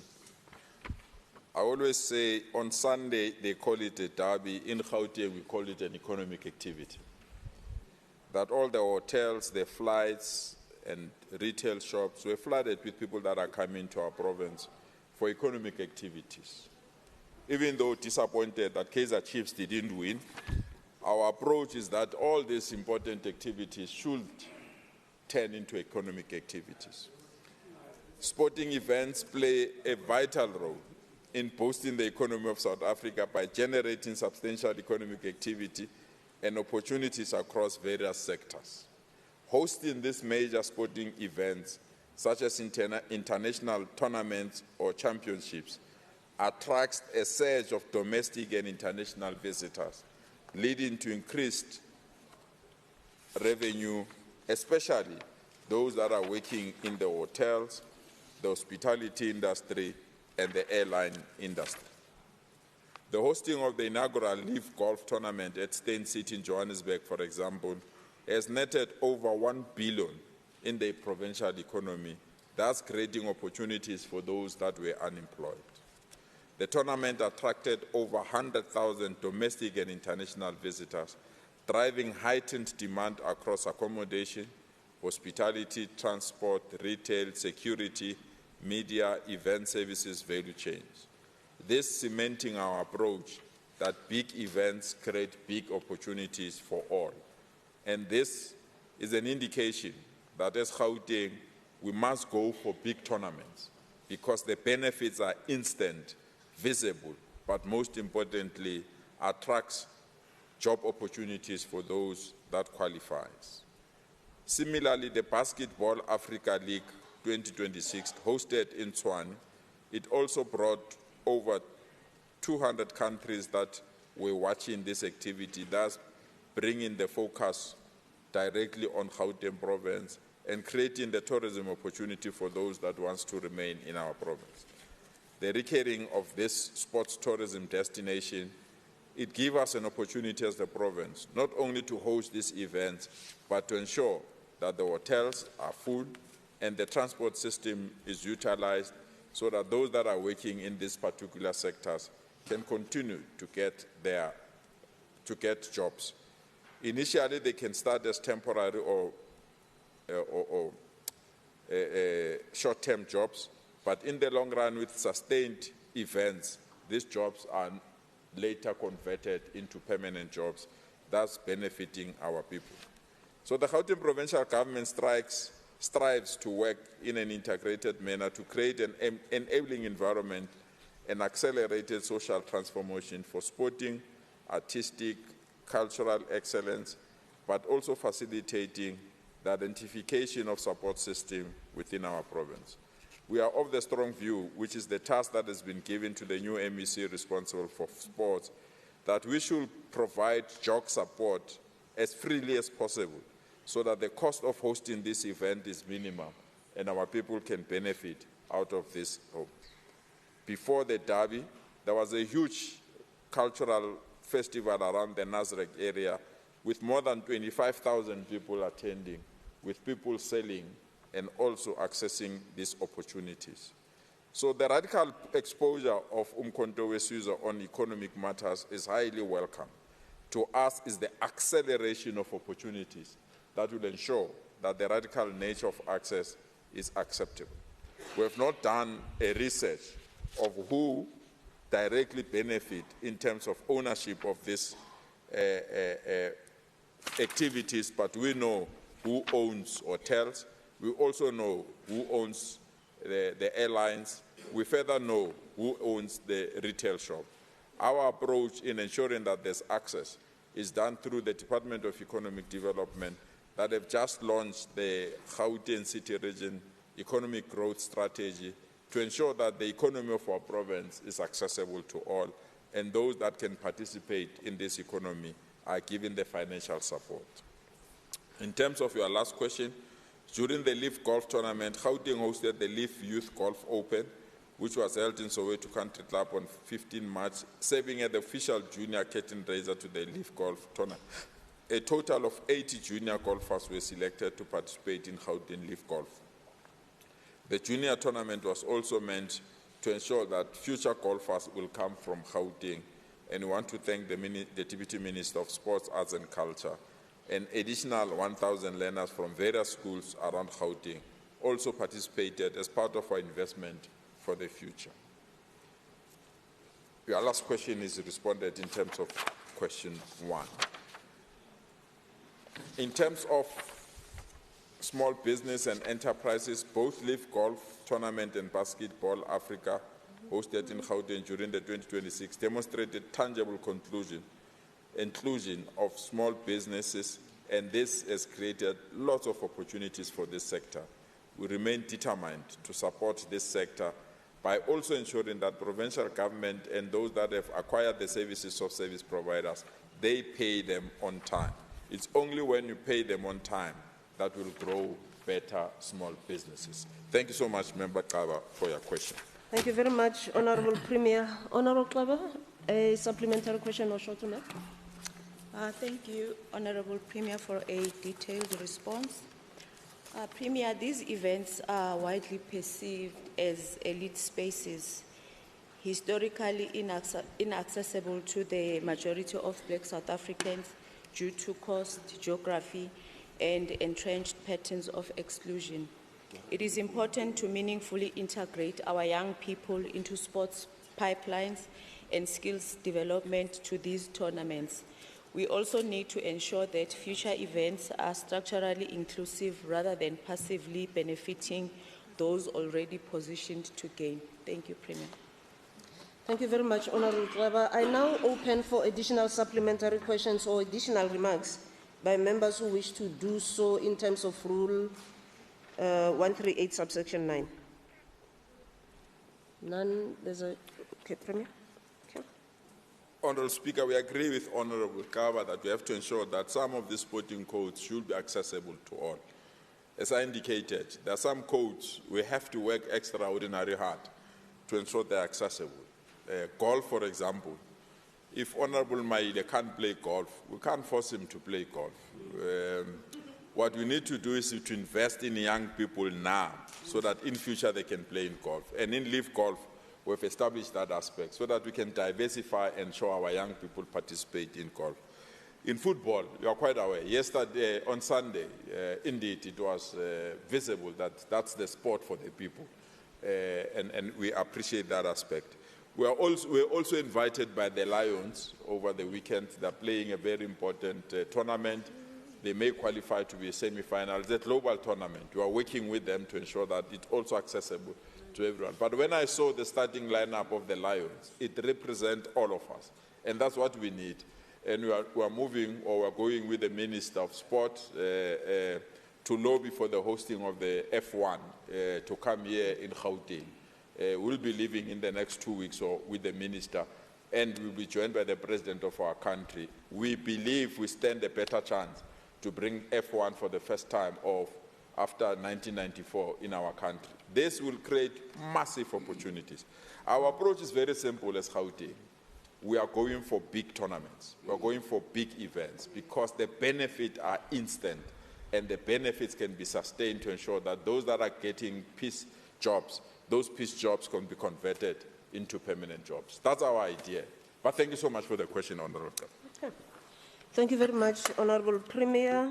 We now move to the second item of the day, and these are questions for oral reply to the Executive in terms of Rule 134. Honourable Moody, your question to MEC Community Safety, please.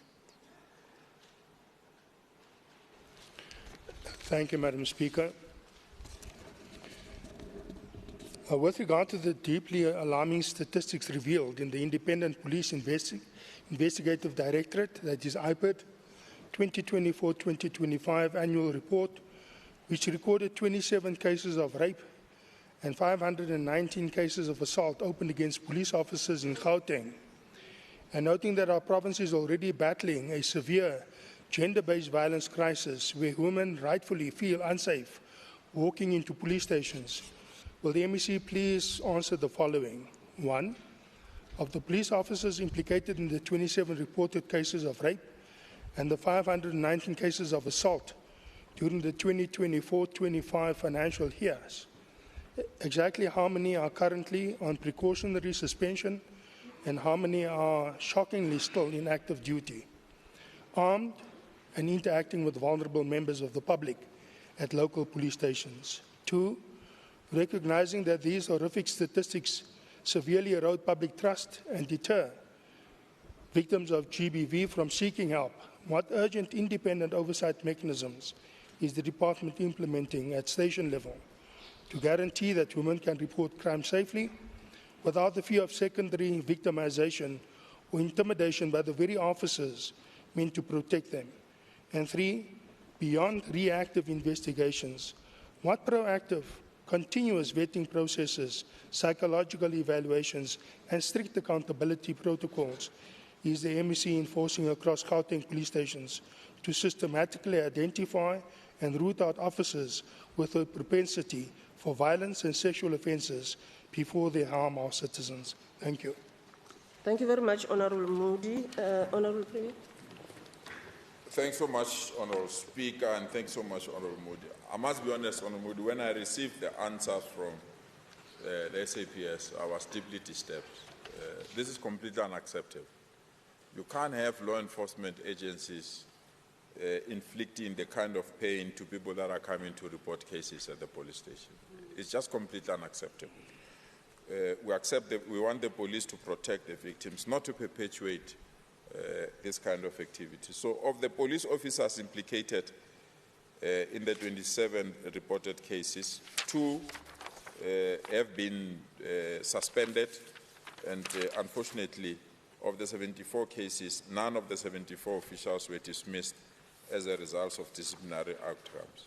The figures that, as I said, were compiled by the SAPS, we are of the view that may be higher if we have to incorporate Metro Police, Municipal Police Departments, and traffic authorities. On the basis of this question, after we've received this question, we've agreed with the law enforcement agencies that we have to establish a tracking system to ensure that we attend to these matters. The mere fact that 74 cases could not be prosecuted is an indication that the victims were scared to face law enforcement agencies in the disciplinary hearing, and thus encouraging this kind of behavior. So we are working very hard to ensure that we establish a tracking system to reduce these numbers and to ensure that law enforcement agencies that are involved in this case are attended to immediately.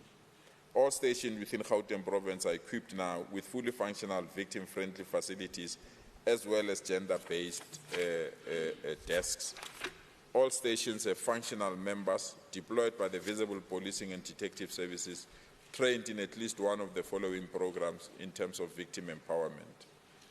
The number of places of safety and emergency shelters and housing are available for victims of violence against women, which can be emergency, transitional, or long-term shelter for them, which victims are referred to, and they are accredited by the provincial government. The Gauteng Provincial Gender-Based Violence and Femicide Forum convenes monthly and is attended by SAPS Provincial GBV Coordinator, the Department of Community Safety, the Department of Social Development, the Department of Health. All aspects of the integrated crime violence prevention strategy are discussed and monitored during these monthly meetings. SAPS as a provincial coordinator for GBVF and domestic violence, who visits stations daily to conduct inspection to monitor SAPS compliance with Domestic Violence Act. Any discrepancies or non-compliance are addressed through in-service training, and in serious non-compliance cases, the necessary disciplinary action is instituted against non-compliant member. As part of Operation Shanyela, in support with law enforcement agencies, awareness campaigns relating to GBVF are a top priority to inform communities and empower women, children, and other vulnerable groups. In terms of question 3, beyond reactive investigations, SAPS Gauteng enforces proactive and continuous measures to identify, address officials with propensity for violence and sexual offenses within the South African Police Service. These measures focus on wellness, support, behavioral monitoring, and strict accountability protocols. Integrity management processes are also implemented through the monitoring of complaints, disciplinary history, and performance assessment to identify members at risk of misconduct. Disciplinary case tracking system further serve as an early warning mechanism, enabling management to detect repeat allegations and institute corrective disciplinary action in line with the South African Police Service regulations. Once more, thank you so much for bringing this question to our attention, and we've put up the necessary system jointly with all law enforcement agencies outside the SAPS. This includes the traffic as well as municipal police, so that we can track this conduct and ensure that it's eliminated completely within the Gauteng provincial government. We remain committed to protect victims of sexual violence. Thank you so much, Honorable Moody, for your question. Thank you very much, Honorable Premier. Honorable Moody, a supplementary question or short remark? Thank you, Madam Speaker. Mr. Premier, you, in your preamble, indicated your, should I say, dissatisfaction with the response. I believe that the fundamental problem lies with consequent management, or the lack thereof. When police officers are not held to account because the system is failing, police officers protect each other, then we are going to have a continuation of such acts of violence against vulnerable women. In the first instance, 27 cases, only 2 where officers has been suspended. And of the 519 assault cases against them, of course, they could have given us a better response, knowing that, apprehended individuals, and especially hardened criminals, know how to manipulate the system. They could at least have responded by saying, we investigated these cases, and so many were found not to be actionable, and so many are in the process of disciplinaries being taken. So that question, quite frankly, hasn't been fully answered for us. But I come back to the fundamental thing again, and that is that there is a lack of consequent management and holding our police officers to account, who quite frankly believe that they are law unto themselves. I know that as a department you have the oversight role. Whenever I'm meeting with SAP's leadership, I'm saying to them, the rot is within your department. It's at those police stations, and you know who those individuals are. Even members within that station know who those members are who are errant in the execution of their duties. And as law enforcement officers, they should arrest their colleagues who quite frankly are infringing upon the rights of our people. And unless we inculcate such a culture of not on my watch, we're going to be failing our citizens. So that's my plea to you, Mr. Premier. Please let us get the provincial commissioner together with the department to bring about that type of thinking within our SAPS. Thank you. Thank you very much, Honorable Moody. In terms of Rule 134, subsection 7, I now open up for additional supplementary questions or additional remarks by members who wish to do so. There aren't any. Premier, do you want to respond to the remark? Thank you very much. Honorable Premier, dipotso tsene di lebane di feletse ro leboga go menagane re leboga le bakhuduthamaga ba ba o boditseng dipotso. Honorable Speaker, Can I take this opportunity to wish Honorable Ntseke happy birthday? Yeah. Thank you so much, ma'am. Okay. Happy birthday, Honorable Ntseke from the Premier. Honorable, check. Your question to MEC Social Development, please. Thank you, Speaker. With regards to Dr. Fabian and Florence Ribeiro Treatment Center in Cullinan and the Tswada campaign, how many people were taken to the treatment center from the Tswada recruitment drive? Did the department keep a register of all people that went to the facility? How long was their rehabilitation treatment at the facility? After discharging the patients, has the department kept in touch with the clients or families, family members such as parents? And if no, how many female clients, patients reported to being pregnant from having stayed at the facility as part of the Tswada campaign? I thank you. Thank you very much, Honorable Ntseke. Honorable MEC Social Development. Thank you, Madam Speaker. The response is the department has made aware of the prevalence of disciplinary camps operating in Gauteng. 2 camps that were reported to the department were referred to the South African Police Service, Family Violence, Child Protection and Sexual Offences Unit, due to the criminal nature of the activities alleged at the camps. The response to the second question is no. Then the response to the third one is that the department is not aware of any relationship that may exist between the disciplinary camps and NPOs funded by the department.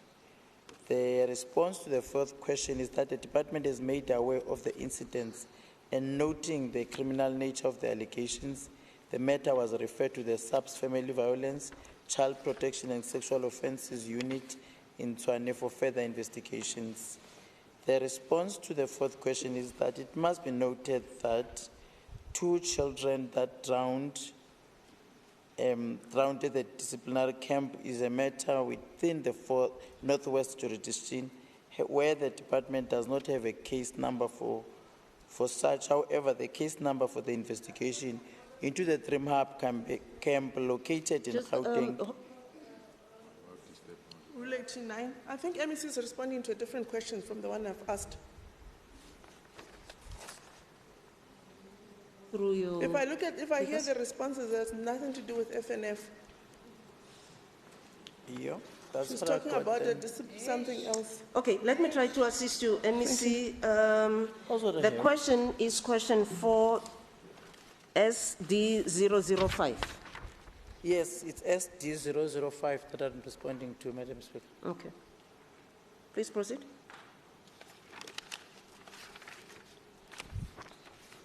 It must be noted that 2 children that drowned at the disciplinary camp is a matter within the Northwest jurisdiction. Hence, the department does not have a case number for such. However, the case number for the investigation into the Dream Hub camp located in Gauteng is 21/10/2024. Then the response to the last question is the Children's Act 38 of 2005 makes no provision for disciplinary camps. As such, the camps operate illegally. The department's planning is a joint intervention with SAPS to raise community awareness about the illegality of such camps and promote reporting to SAPS and enforce their closure.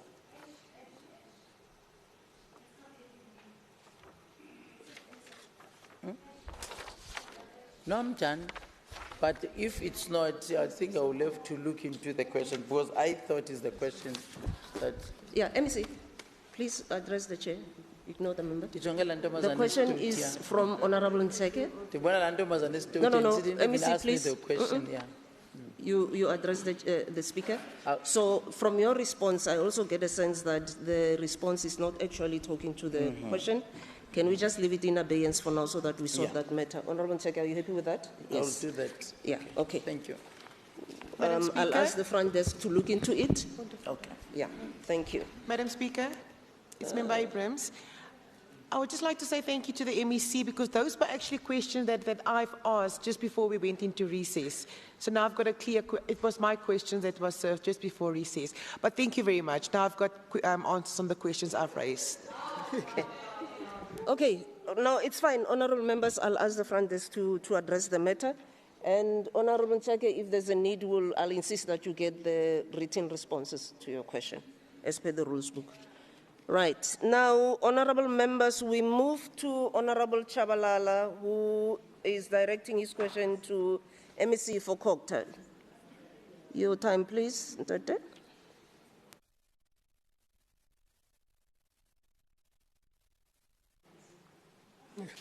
No, thank you, Deputy Speaker.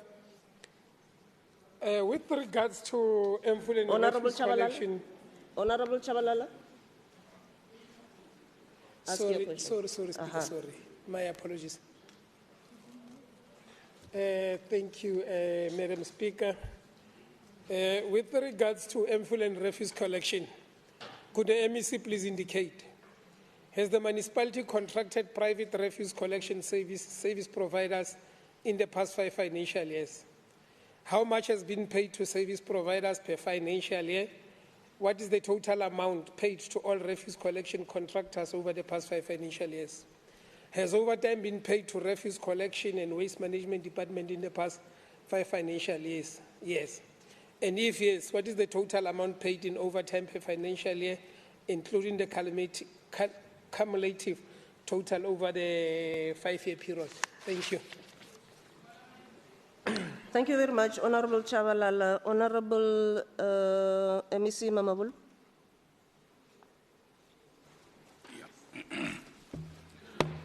Yeah, thank you very much, Madam Speaker. And let me acknowledge the question by Honorable Chabalala. Now, Honorable Chabalala, the reply is as follows. Is that, firstly, it's important to clarify, number one, on question number one, that strictly with respect to private refuse collection service providers, the municipality says they don't have such service providers, but they do have other related costs to support this function, and I don't want to impose figures and answers on you that you may not be asking for. So, so that should answer question 2, 1, 2, and 3. And with respect to the matter of overtime, which is 4, and of course 5, you may be aware that as COCTA, we have asked the municipality to clarify and to respond to us about matters of overtime. And we are currently awaiting this reply. And secondly, we are aware that you have publicly asked for investigations and accountability on the overtime matters. And once we get feedback from the municipality, we'll make a determination on this issue. That should reply to 4 and 5. It is not our intention to mislead the House. That's why we need to verify the speakers. Thank you very much. Thank you very much, Honorable MEC Mamabolo. Honorable Chabalala, a supplementary question or short remark? No, thank you. I think MEC Mamabolo is playing hide and seek, is trying to avoid accountability when it comes to issues of refuse collection in Mfuleni. He knows that millions and millions of rents have been paid to service providers who do refuse collection, whereas they don't collect refuse collection. I mean, the question 4 and 5 is very simple to say, in relation to overtime, how much has Mfuleni paid overtime to their refuse collection employees? Honorable Mamabulo, while you are trying to hide and avoid accountability, know that in Mfuleni, our towns, our suburbs, and townships are under the piles and heaps of rubbish. Illegal dumping is getting out of control. Mfuleni residents are living in filth, which is posing a risk to their health and violating their constitutional rights. We understand that Premier Sufi indicated that he has run out of ideas when it comes to Emfuleni, but that doesn't mean you must fold your arms and do nothing and join Premier Sufi in saying you have also run out of ideas and there is nothing that cannot be done. But next short remark or oral supplementary question. we will Honourable ask you the Chabalala. very same question. You must answer. Emfuleni residents deserve the right to know how much service providers and overtime has been paid on refuse collection. Thank you. Thank you very much. Thank you very much. Thank you very much, Honourable Chabalala. So in terms of Rule 134, subsection 7, I now open for additional supplementary questions or additional remarks by members who wish to do so. Okay, Honourable MEC. Yeah, let me just clarify, Honourable Shabalala. Honourable Shabalala, I've said to you that there are certain costs that goes with the provision of a service relating to waste, and we can answer you. But as it relates to that specific part of private collectors, waste collectors, the municipalities say they don't have. Things like, for example, we know they hire fleets to support waste. So I'm saying that information can be given. You might have to restate your question. It's not that we're refusing, but just on what you have asked, the municipalities say no. But if you want related costs and other items, we can ask you to resubmit and we can provide a reply to that. Secondly, I think it is wrong to say that we're folding our arms. You know very well, and I think you know this, that as COCTA, we partnered with DID, with the Department of Environment, and we worked with the municipality to clean Emfuleni and to collect waste in June, July 2025. We were there, we did that work. However, the municipality could not sustain the work that we did. Now, what we are doing with MEC Puota is we are finalizing our consultation with the departments at National, COCTA, Environment, the province, in order to make sure that we can respond to the challenge of waste collection in Emfuleni. So once we have covered all the aspects of consultation and the law as it relates to what we need to do, we will be able to say to the people of Emfuleni, this is the second round of interventions that we'll be making. There is work that the department, I know, is doing currently, but we are consolidating a much more bigger approach to resolve the issues there. So to say that we're not doing anything, I think it's completely incorrect. And we will make further announcements on this issue about a much more sustained intervention than the one we did. So it's not like we're folding our arms, but if you want to resend your questions on all other costs, please do so, and then we can provide the reply. Thank you. Thank you very much, MEC Mamabulo. Honourable Ntseke, your question, please, to MEC Mamabulo. Thank you, Speaker. With regards to responses in 5.COCTA 6064, could the MEC please indicate which service providers have been appointed for Tembisa Extension 25 outfall sewer upgrade and Tembisa sewer, in brackets, Tembisa 1? Has there been budget changes to this project since answering the question previously? 3, when, as in date, will these service providers start working on the sewage upgrade? 4, where, as in addresses, will these sewage upgrades projects start? And what is the relationship of Katlong Fire Station and Tembisa sewer upgrade mentioned in the response of 5.COCTA 64? Thank you.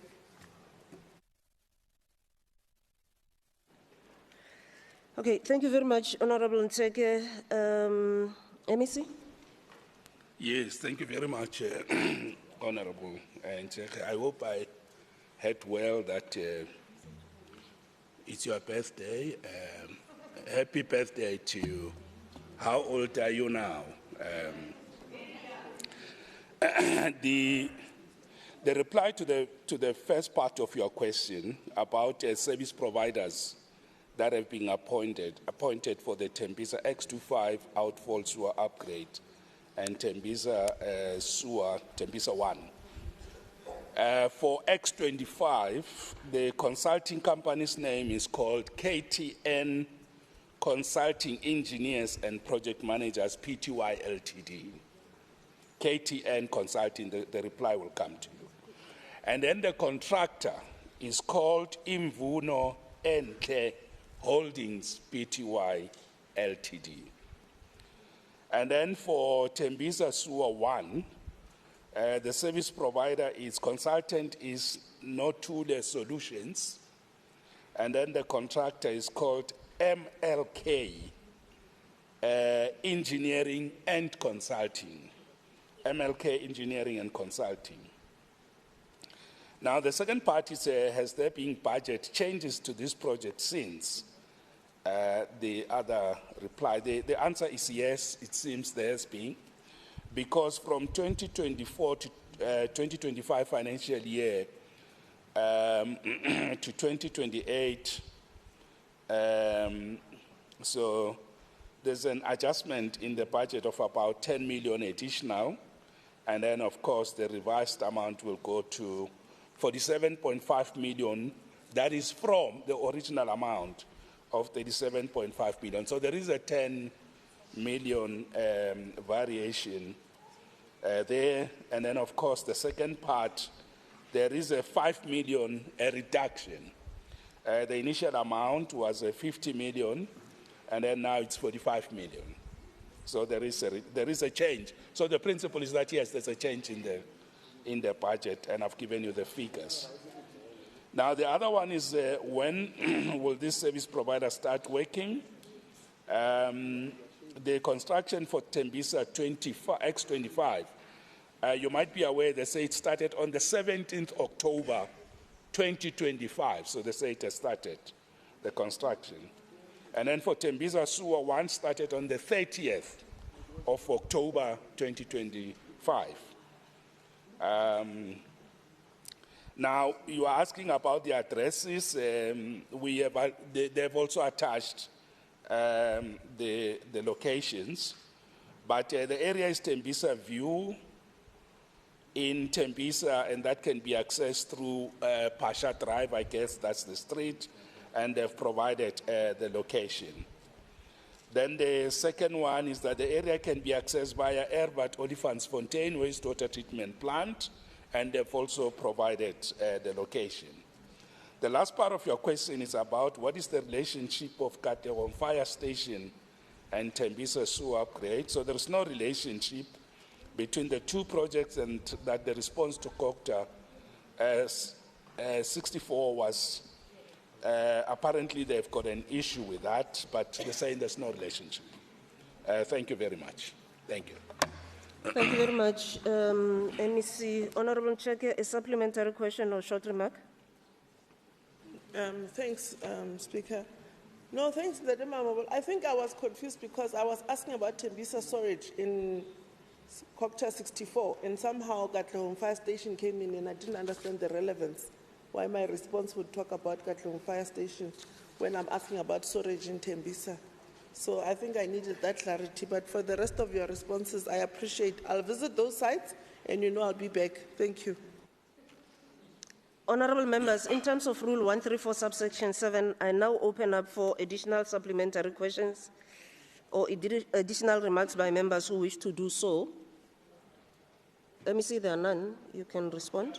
Madam Speaker, if you check on the question paper, you will see that the last question on this says, what is the relationship of Katlehong Fire Station and Tembisa sewer up? So clearly, if there's any matter there or confusion on anything, it's not coming from us. I just wanted to clarify that so that for the benefit of the House. It's here, so let's leave it there. Okay. Honorable Cheke? Point of information. Speaker, in COCTA 064, the response I got in writing from the MEC was that there was in my responses, they talked about Katlehong Fire Station, which is why I'm asking, is there a relationship to Katlehong Fire Station and Tembisa storage? And I was hoping maybe the MEC would have said it was erroneously included in my response because it was in the 064 response. Thank you. Okay, thank you very much, Honorable Nsek. Yes, Honorable MEC.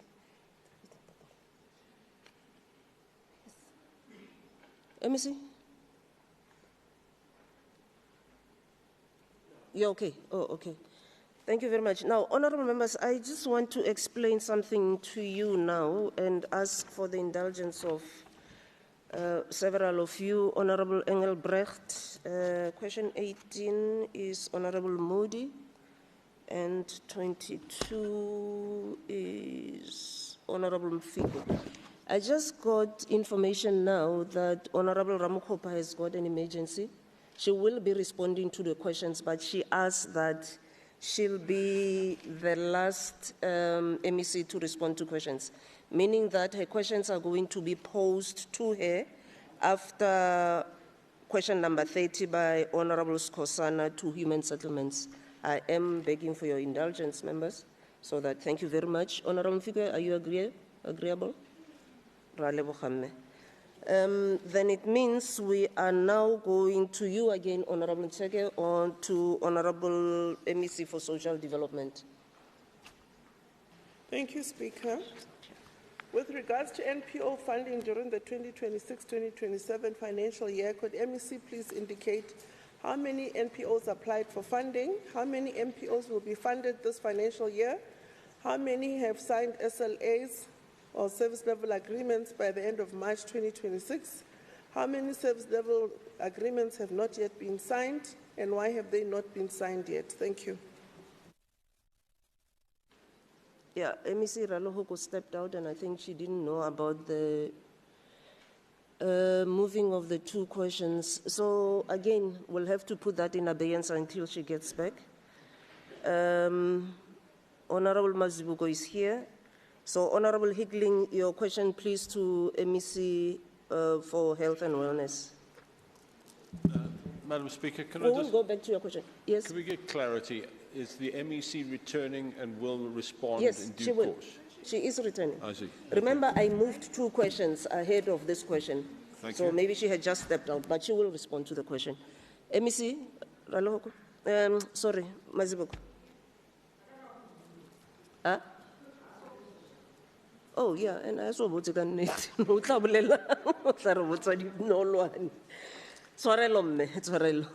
Honorable Hicklin. Thank you so much, Speaker.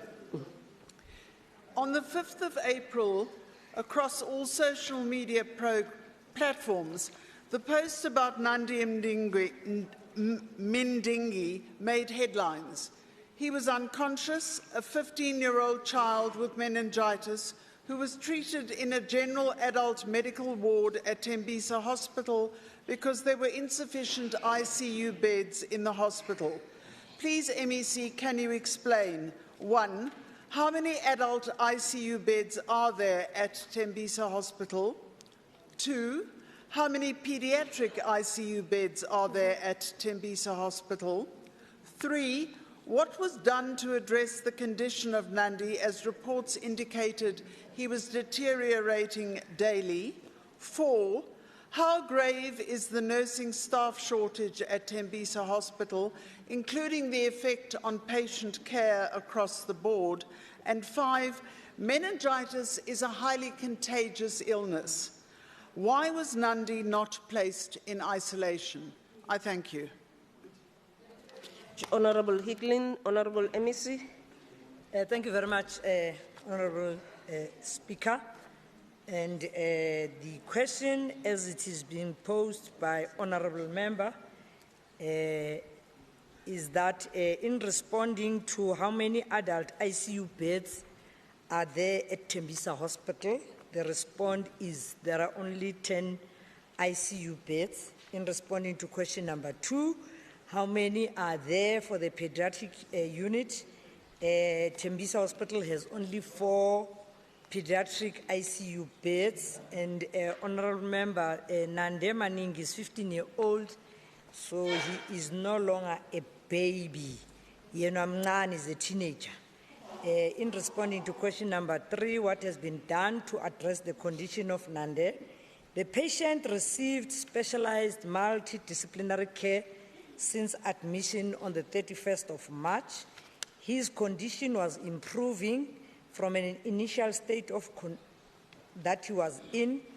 His condition started to deteriorate on the 16th of April, requiring incubation and admission to intensive care. In responding to question number 4, how grave is the nursing or shortage of staff at the hospital? The shortage of staff, of course, there is a shortage, but it does not mean that a patient care gets compromised. So hopefully we'll be able to work around that and ensure that patients do get care, even if abantu baya short. In responding to question number 5, meningitis is highly contagious, and why was Nande not placed in isolation? I will answer as it is written. I am not a doctor. Not all types of meningitis are contagious. So far, all investigations have not shown any contagious disease which will have warranted that Nande be isolated. I put a disclaimer, I'm not a doctor, so angazi eziphe ithelelanayo eziphe ezingathelelani. Ngisazofunda, ngiyabonga kakhulu. Rauleboga, MEC Mazibuko. Honorable Hicklin, a supplementary question or short remark, if you have. Indeed, thank you so much. Please, MEC, allow me just to say this to you. Patient care is directly affected by staff shortages. That cannot be disputed. I don't care what environment you come from, whether you are a doctor or whether you aren't. And it's not something that we can walk away from. It has to be addressed as a matter of urgency. Thank you so much. Honourable members, in terms of Rule 134, subsection 7, I now open up for additional supplementary questions or additional remarks by members who wish to do so. MEC, do you want to respond to the remark? Somlo, ngishilo ngathi angiyena udokotela. Bengiphendulela kulombuzo we-meningitis. Bengingaphenduleli odabeni labahlengikazi phecelezi amanesi. Ngiyabonga. Okay. Thank you very much, Honourable MEC. Honourable members, I'm going to now ask Honourable Cheke to read your question again to Honourable MEC for Social Development. Thank you, Speaker. With regards to NPO funding during the 2026-2027 financial year, could the MEC please indicate how many NPOs applied for funding, how many NPOs will be funded this financial year, how many have signed service level agreements by the end of March 2026, how many SLAs have not yet been signed, and why have they not been signed yet? Thank you.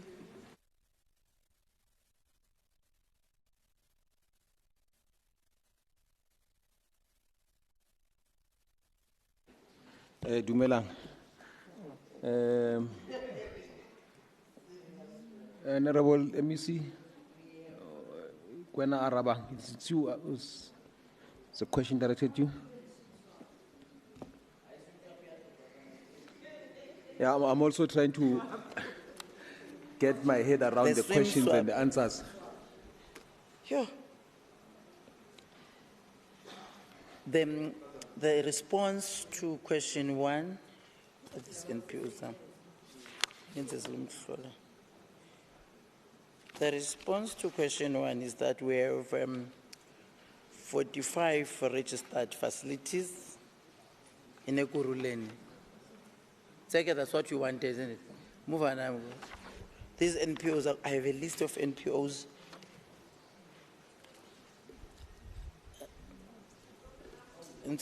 Can you take me to the first question first? Then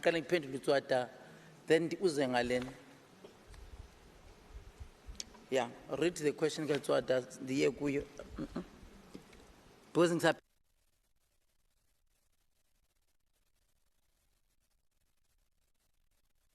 Can I get clarity whether I should go to back to 4SD005 or... Yeah, because the question I asked is 4SD008. Maybe MEC has found 4SD005. So should I go back to 4SD005? Yeah, I'm also trying to understand the.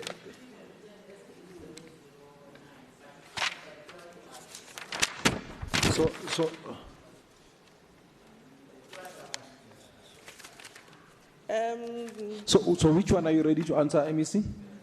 SD005. Okay, and Member Nsekhe, that's the question that you're also ready to ask, SD005. You want to go back to SD005? I'm happy to go back to SD005, but the one I just asked now was SD008, but I'm quite happy to go back. Okay, let's deal with SD005. You can ask that question. The MEC will be ready to answer that one. Thank you, Chair.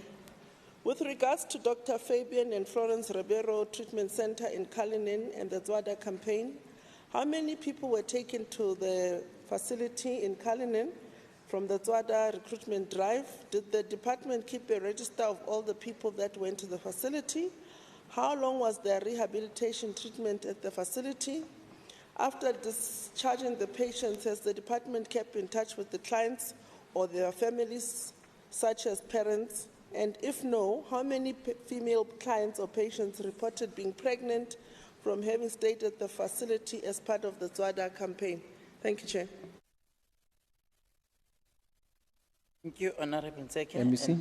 Thanks, Chair, and thanks for being patient with me. The first response then is a total of 1,249 service users were admitted to inpatient rehabilitation centers, while 839 service users were referred to outpatient treatment and rehabilitation centers. The response to the second one is then that no, we assessed 901 people on the 27th of October 2025. I like the way I'm answering. I'm a typical course. I start with no. Since we were discharged because they did not bring their medication, others self-discharged and others were referred to various rehab centers in Gauteng and Cullinan, was only left with 351 people who were admitted. The response to the third one is that the facility is registered for 353 beds. However, it has dormitories that are physically able to accommodate more than registered number. The registration was based on staffing, capacity and compliance requirements rather than actual number of beds available. The response to question 4 is that the institution did not exceed its capacity. Then the response to the fifth one is that there is a total of 220 staff members at the center, which include administrative staff, general workers, head of institution, and institution has 76 care workers, 43 nurses, 50 social workers, facility managers, center staff, house father and house mother. The response to the sixth question is none of service users were admitted during October intake, and all service users admitted during October intake were discharged from the treatment center during December 2025. The seventh answer is that 221 at Dr. F&F, and the response then, number 8, it's no abscondments were recorded. Service users self-discharged due to readiness. Service users who were unwilling to complete treatment were permitted to sign RH2 forms a few days after admission, once it was safe for them to leave, following detoxification. Families and social workers were notified prior to the release of service users.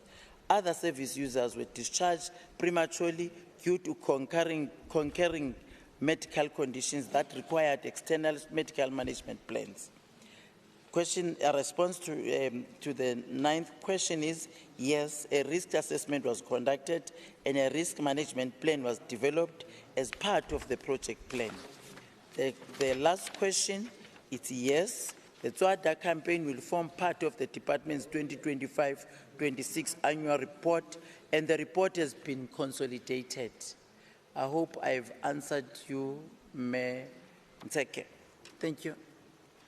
But you will get the responses here. Member Ntseke, do you have any follow-up question? Chair, I think the MEC's responded to a written question, not an oral question, not the one here, but part of it talked to what I've asked here.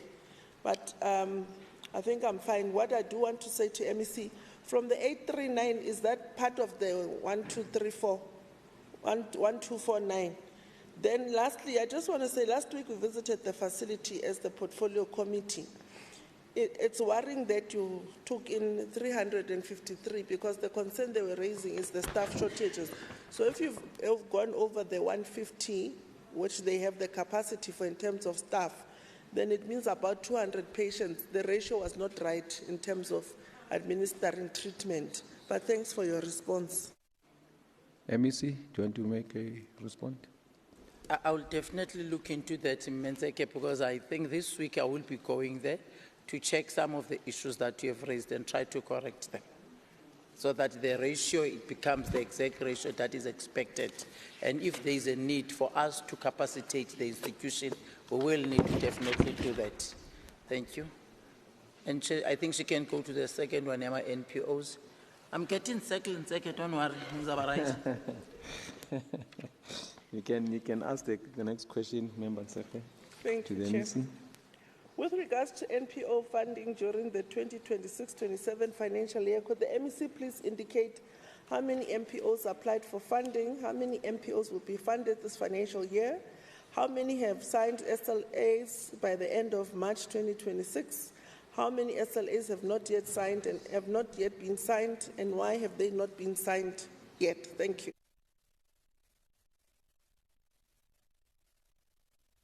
MEC.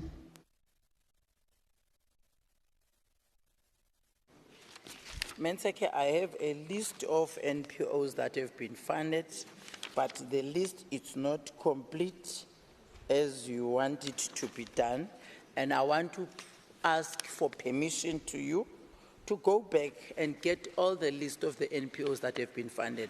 Because even last week, after I finished distributing the SLAs, I wanted them, the officials, to give me the list of each and every NPO that were funded with the amount that we have done. So what they've given me to this question that you are asking, it's not complete. Hence, I think I started with Ekurhuleni and something like was, they have not done that. So can you give me just 1 week, 7 days to finalize the whole list of the NPOs that are funded in this financial year, and then I'll definitely submit that to you, because this one is not complete. NPO, the amount and the area where they are, because I said I even need the addresses of those NPOs where they are. With your permission, Chair of Committees. Member Ntseke.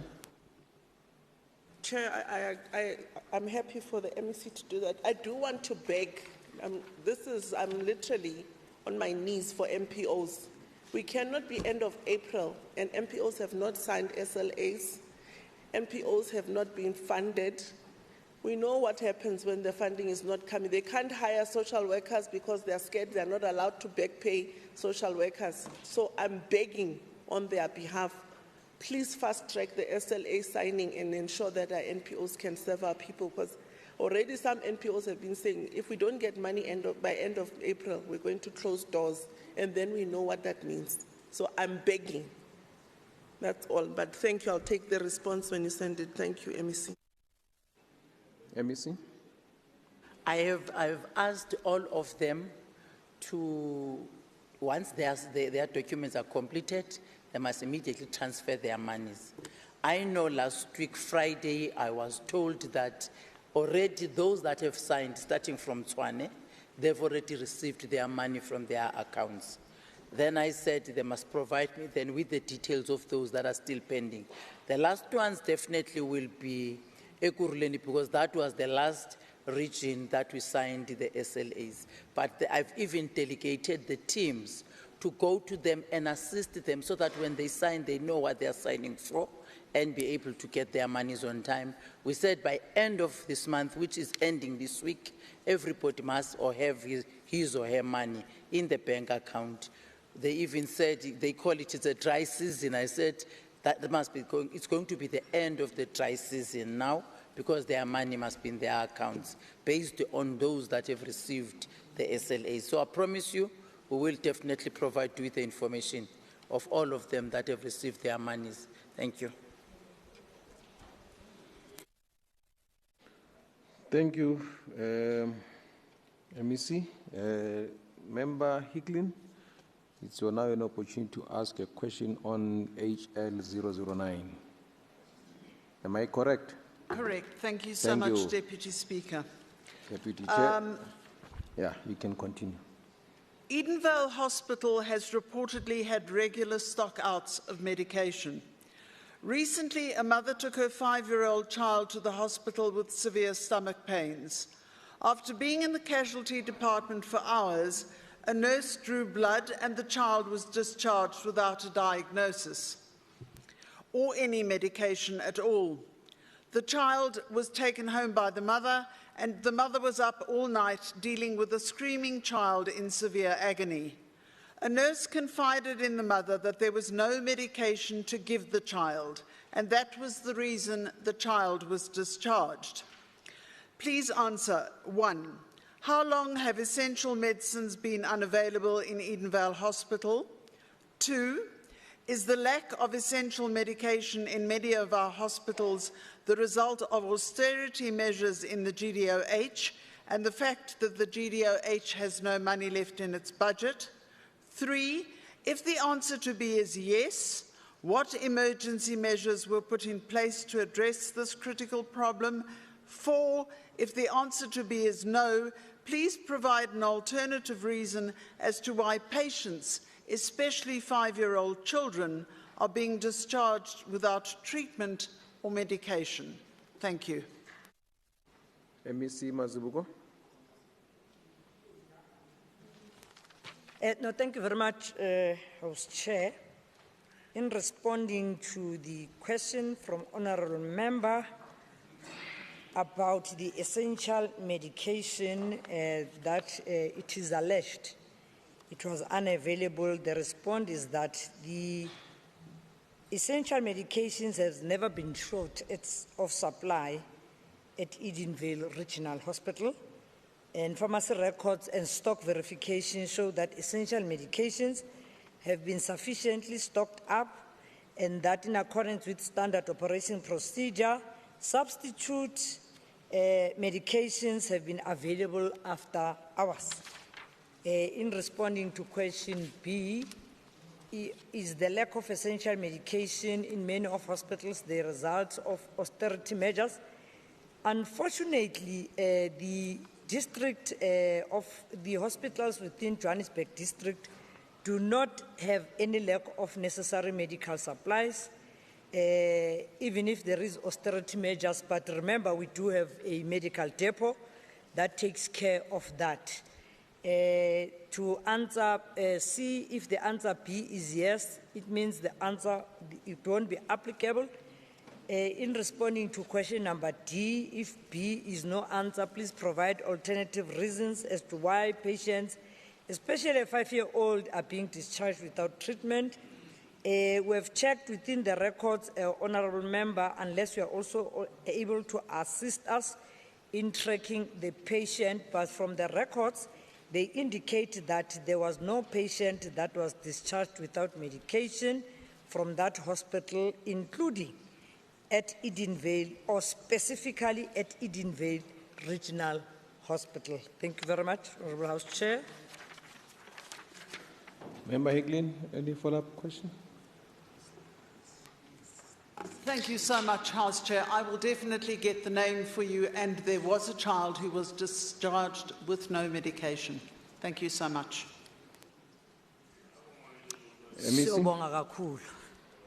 Okay. It's now Member Waters. Member Hicklin? House Chair, I am asking the question on Member Waters' behalf. Oh, okay. I thought you were protesting. Not at all, sir. Not at all, sir. Okay. During Member Waters' recent visit to Bedfordview High School, he was confronted with a shocking level of neglect that was once a well-maintained and high-performing institution.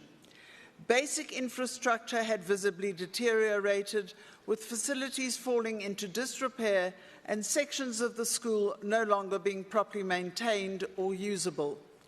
The hall ceiling is almost non-existent, with bird droppings covering the floor. Science laboratories had been gutted and are a shadow of what they once were. Workshops where critical technical skills have been taught now resemble ghost towns, with equipment lying unused and covered in thick layers of dust following the disconnection of electricity.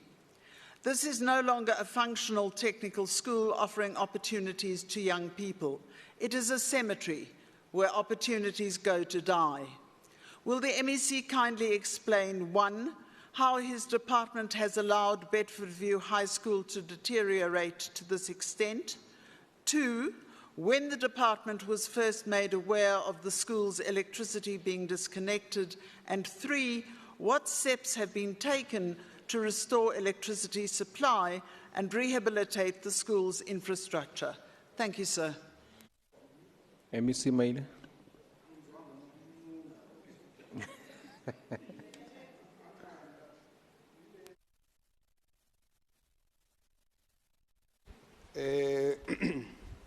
The Gauteng Department of Education, thanks Chair of Chairs, and thanks for the question.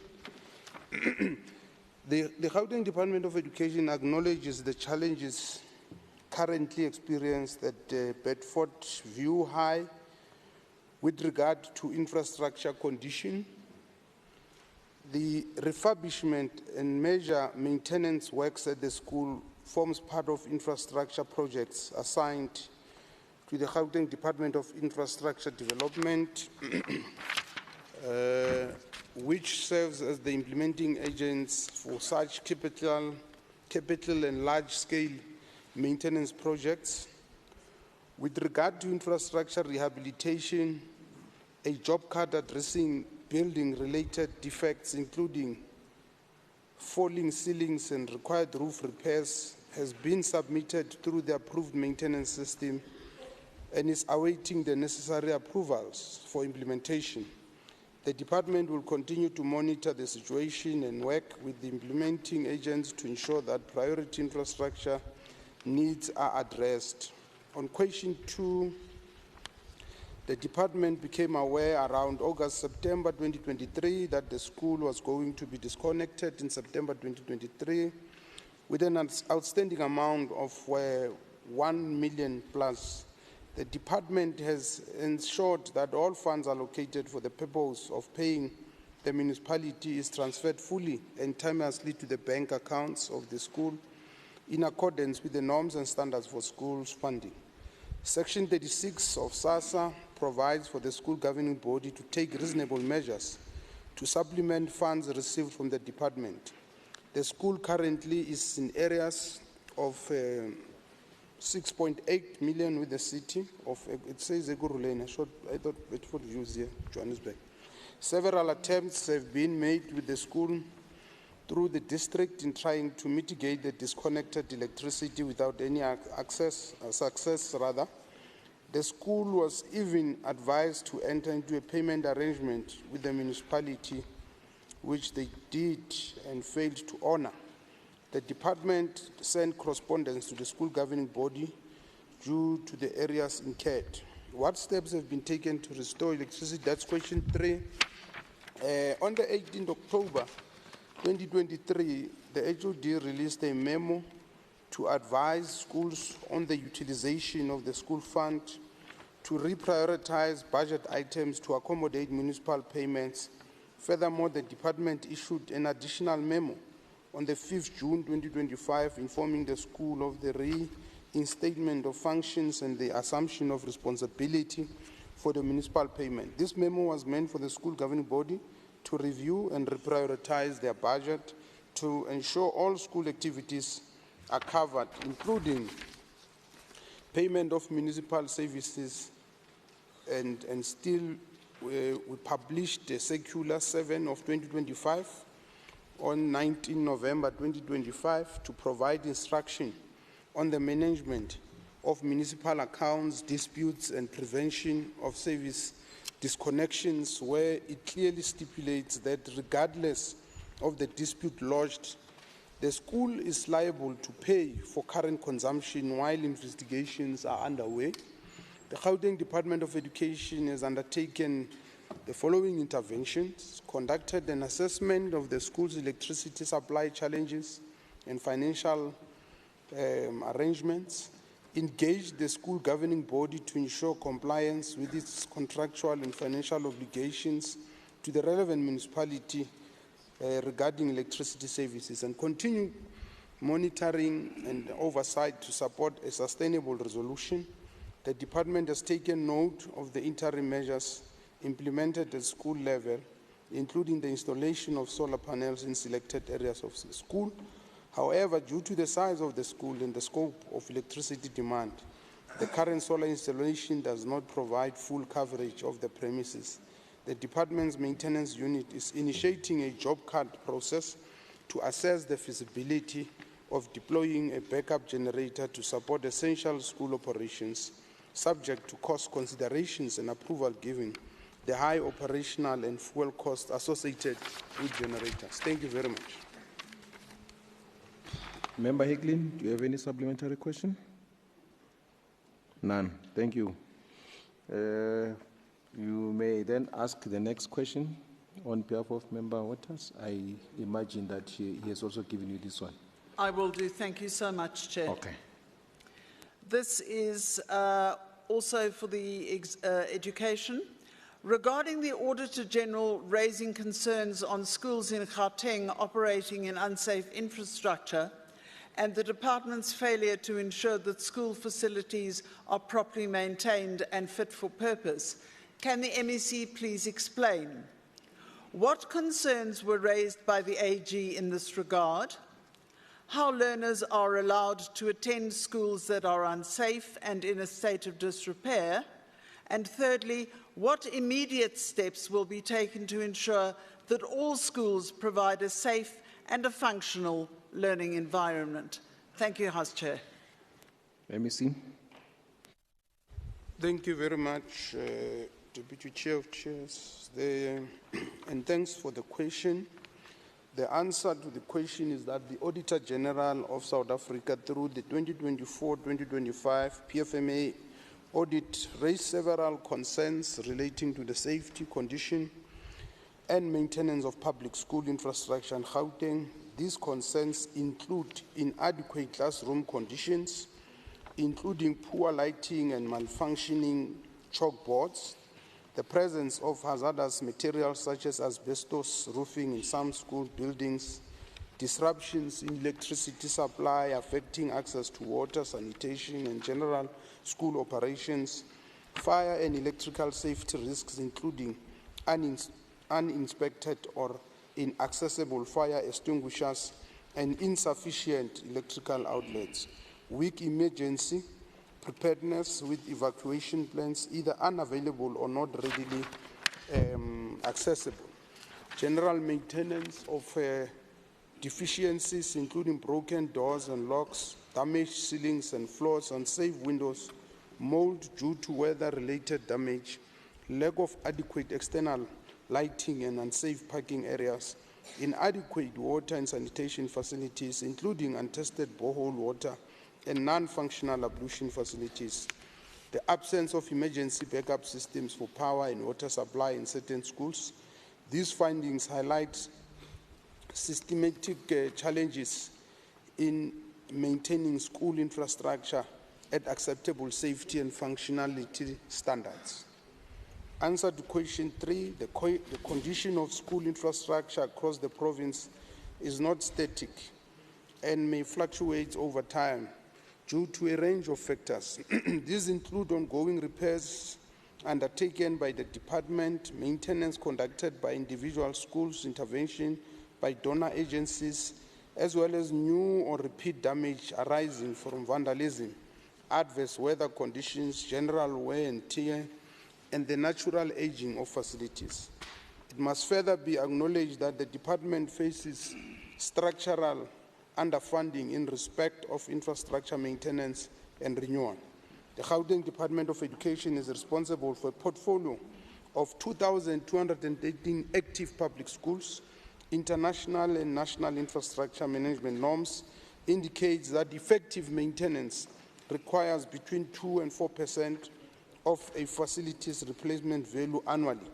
The current budget allocation does not meet this threshold, which limits the department's ability to proactively and comprehensively address all infrastructure-related risks. Despite these constraints, schools are monitored on an ongoing basis and interventions are prioritized where safety risks are identified within the available resources.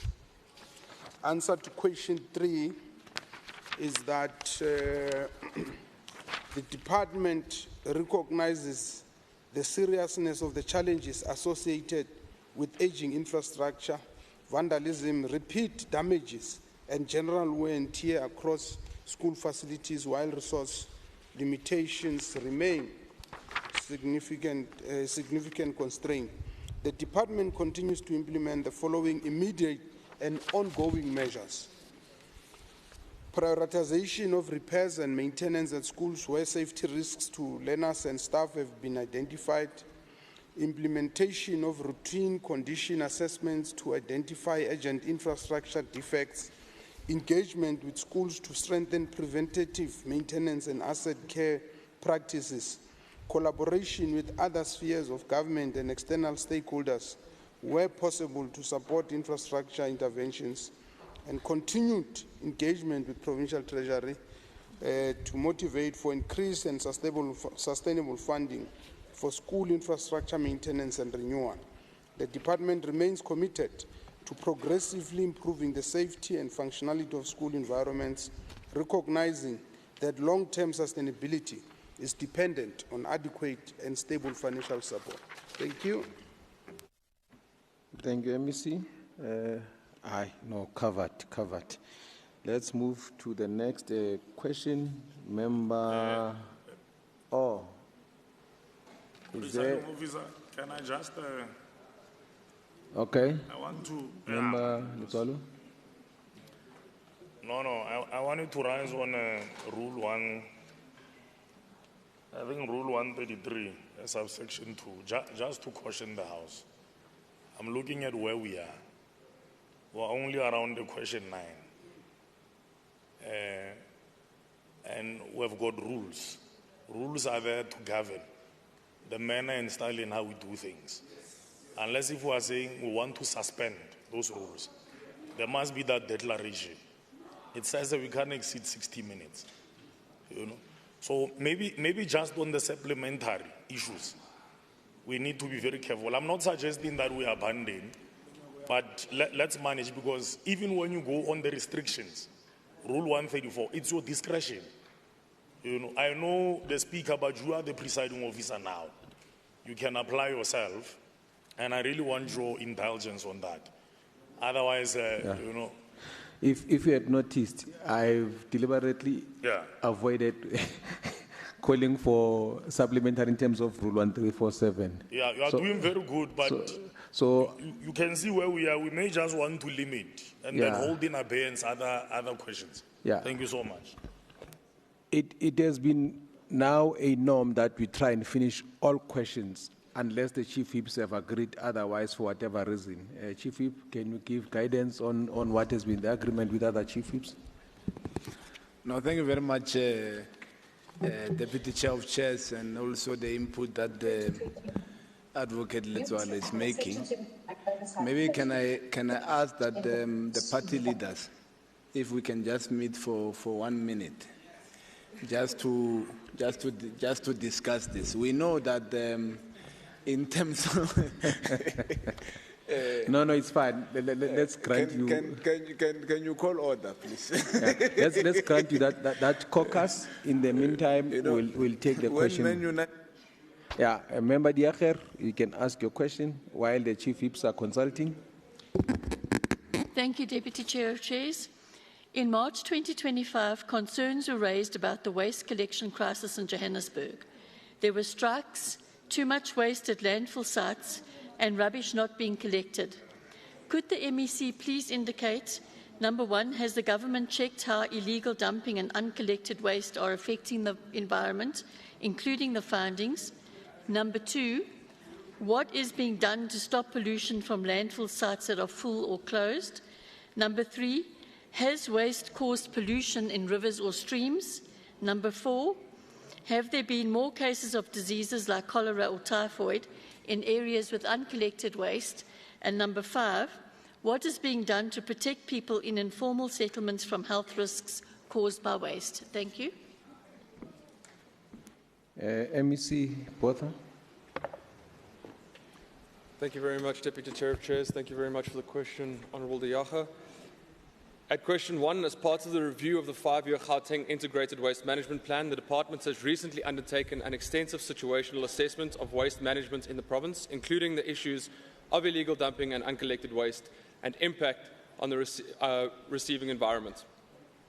An implementation plan has been outlined proposing interventions to address the challenges of illegal dumping and uncollected waste, including but not limited to continuing to support and strengthen municipalities in discharging their waste management mandate, increasing collaboration in compliance and enforcement efforts, implementation of an effective awareness campaign that will lead to mindset and behavioural change in communities towards waste management, as well as the promotion of waste as resources and growing the waste recycling economy.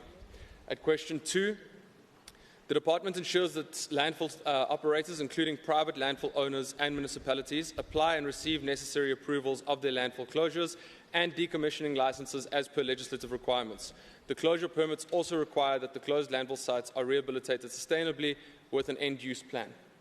At question three, landfill sites are engineered facilities which have to comply with engineering norms and standards, as well as licensing conditions, particularly in terms of water resource protection.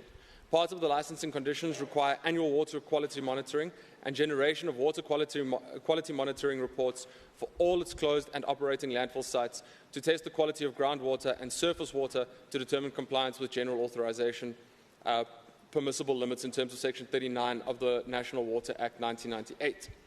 For discharge wastewater into natural resources as the pond overflow to natural resource.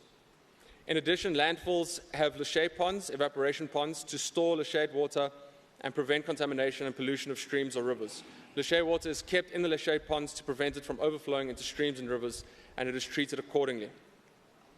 At question four, there have been no cases of diseases like cholera or typhoid in areas of uncollected waste in the province. At question five, in terms of the Gauteng Waste Collection and Cleaning Standards 2010, municipalities are required to provide at least a weekly basic service to informal settlements. The province is in continuous discussions with the municipalities to improve provision waste services to informal settlements. The province continuously supports municipalities with cleaning up of the informal settlements. Thank you very much, Deputy Chair of Chairs. Thank you, MEC. Member Diacher, do you have a supplementary question? It's fine, thank you. Thank you very much. Okay. We'll wait for the Chief Whip to come back. We still have 2 minutes left, depending on how they agree. Okay, Member Diacher, you can ask your next question. Thank you, Deputy Chair of Chairs. Which landfill sites in Gauteng are full, closed, or still operating normally? What is the long-term plan to deal with the shortage of landfill space?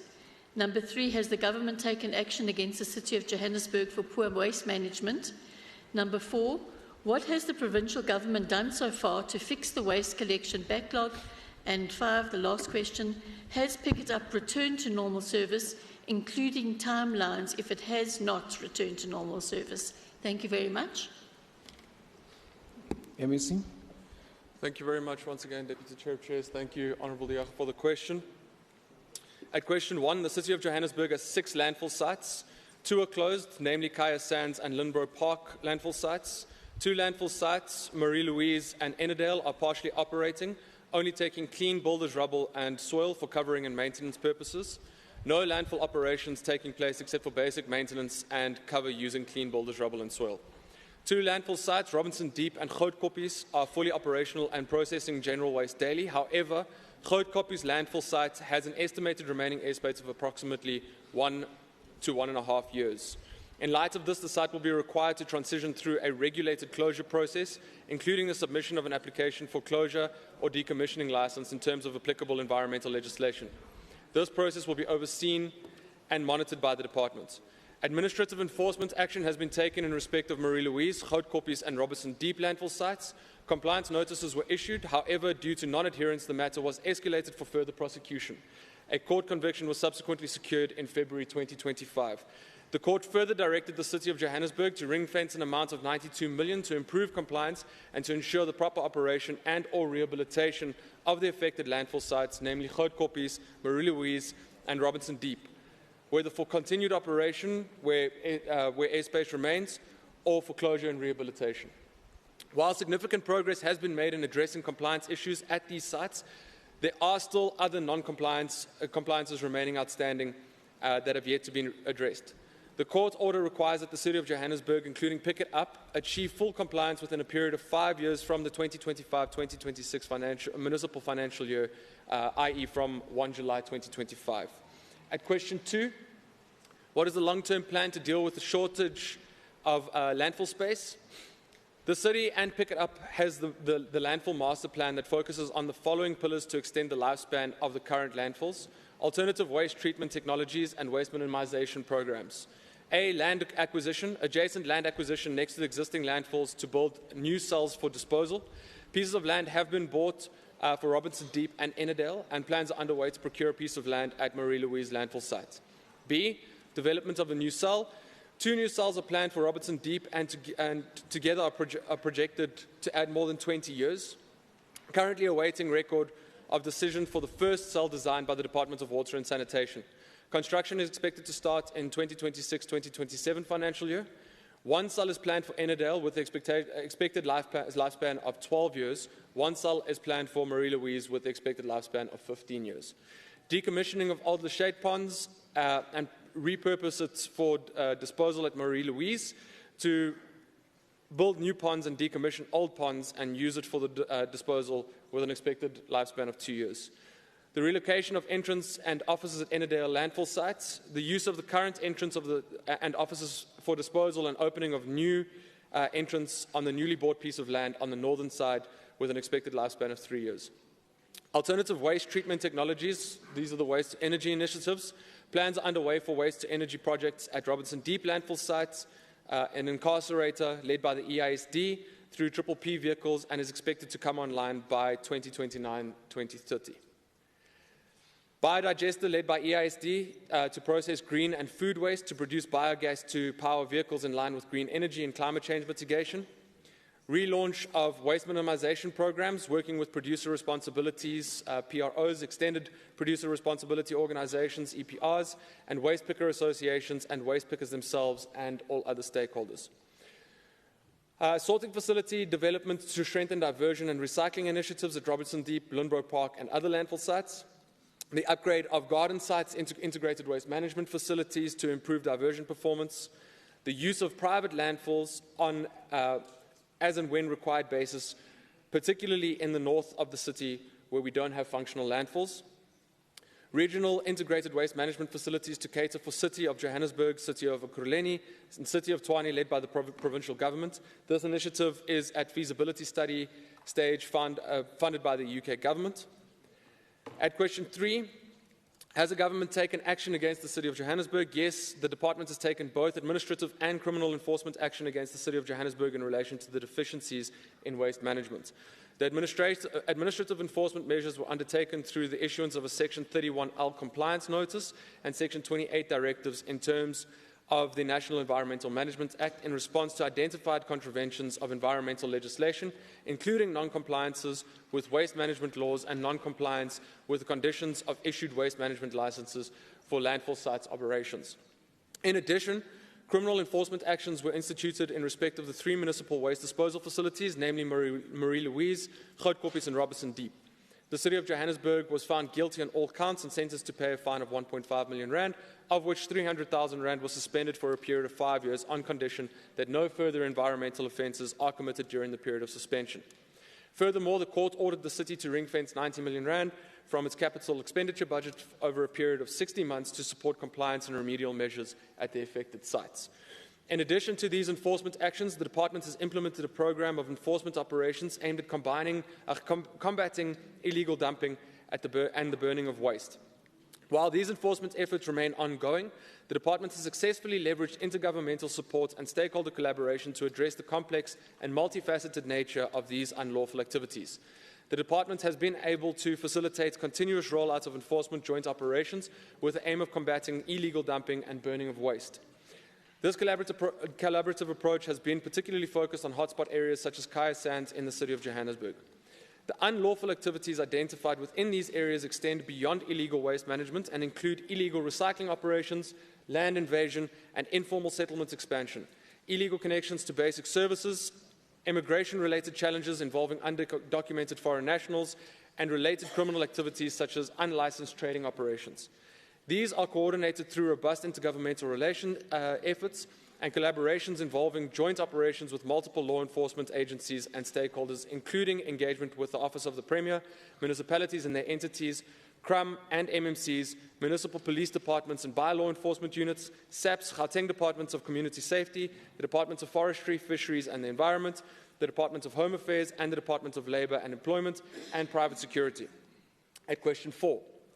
The department requires municipalities to comply with the Gauteng Waste Collection and Cleaning Standards 2010 and also monitors the implementation of municipalities' integrated waste management plans and waste service provisions on a continuous basis. In cases of non-service provision, the province engages with municipalities through IGR channels to intervene in this regard. At question 5, the municipal services by Pick It Up have returned to normal. Thank you very much, Deputy Chair. Thank you, MEC. Member Diacher, Thank you very much. I'm happy. You are happy. Then let's get a guidance from the Chief Whips. Thank you very much, Honorable Deputy Chair of Chairs and the Chair of the session. We've agreed with all with party leaders that we will adjourn at 1400. We've also admonished members who want to make supplementary questions that they should be substantial supplementary questions. It should not just be done for vibes. It should be.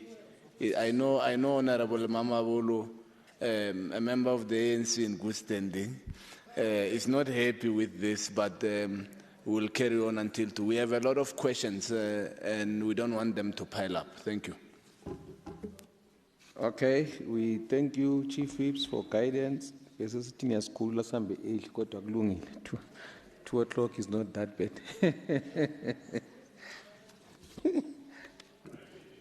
Okay, let's get the member Dos Santos to ask your question, to read your question. Thank you, Deputy Chair of Chairs. The question goes to the Executive Member for Executive Council for Cooperative Governance and Traditional Affairs. Regarding the zoning, ownership and development status of Urban 1512 Mondial within the City of Johannesburg over the past 5 years, could the MEC please indicate? 1. What is the current zoning classification of Earth 1512 Mondial? 2. What has been its zoning classification over the past 5 years? 3. Has any rezoning application been submitted or approved in respect of this earth during this period? 4. Are there any current or pending applications to rezone Earth 152 Mondial for educational or institutional use, including the applicant, date of submission and status of the application? And 5. Has any public participation process been undertaken or is it planned? Thank you. MEC. Yeah, thank you very much. Let me acknowledge the question. The reply is as follows. Number 1, the site has a dual zoning. as reflected on the A series, with the main zoning being residential and partially zoned business 1 and 2 in terms of the City of Joburg Land Use Scheme 2018. Now, number 2 is the reply is that the site has been zoned residential 1 with parts of the A series showing a partial business 1 and 2 areas on the site, about 1860 square meters, 1,860 square meters. Reply to question 3 is that a rezoning application 20016517 was submitted on 7th January 2026. And then the last part of the, the reply firstly is that the rezoning application 20016517 has been submitted to rezone the site to educational. The application is still in circulation phase, and of course, that is clarified. Now, the last part is that on public participation, the applicant is required by the COJ Municipal Planning Bylaw to issue notices to the adjoining owners and place advertisement on the newspaper and provincial gazette. Lastly, the applicant has not provided the affidavit that the above process has been undertaken.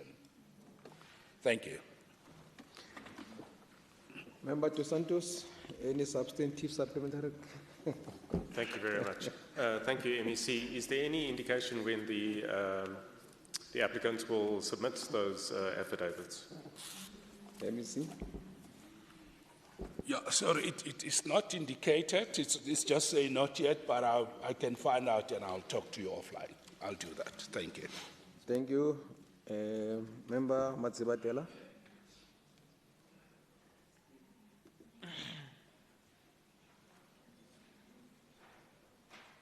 You are not ready, Member Matsibatela. We took you by surprise.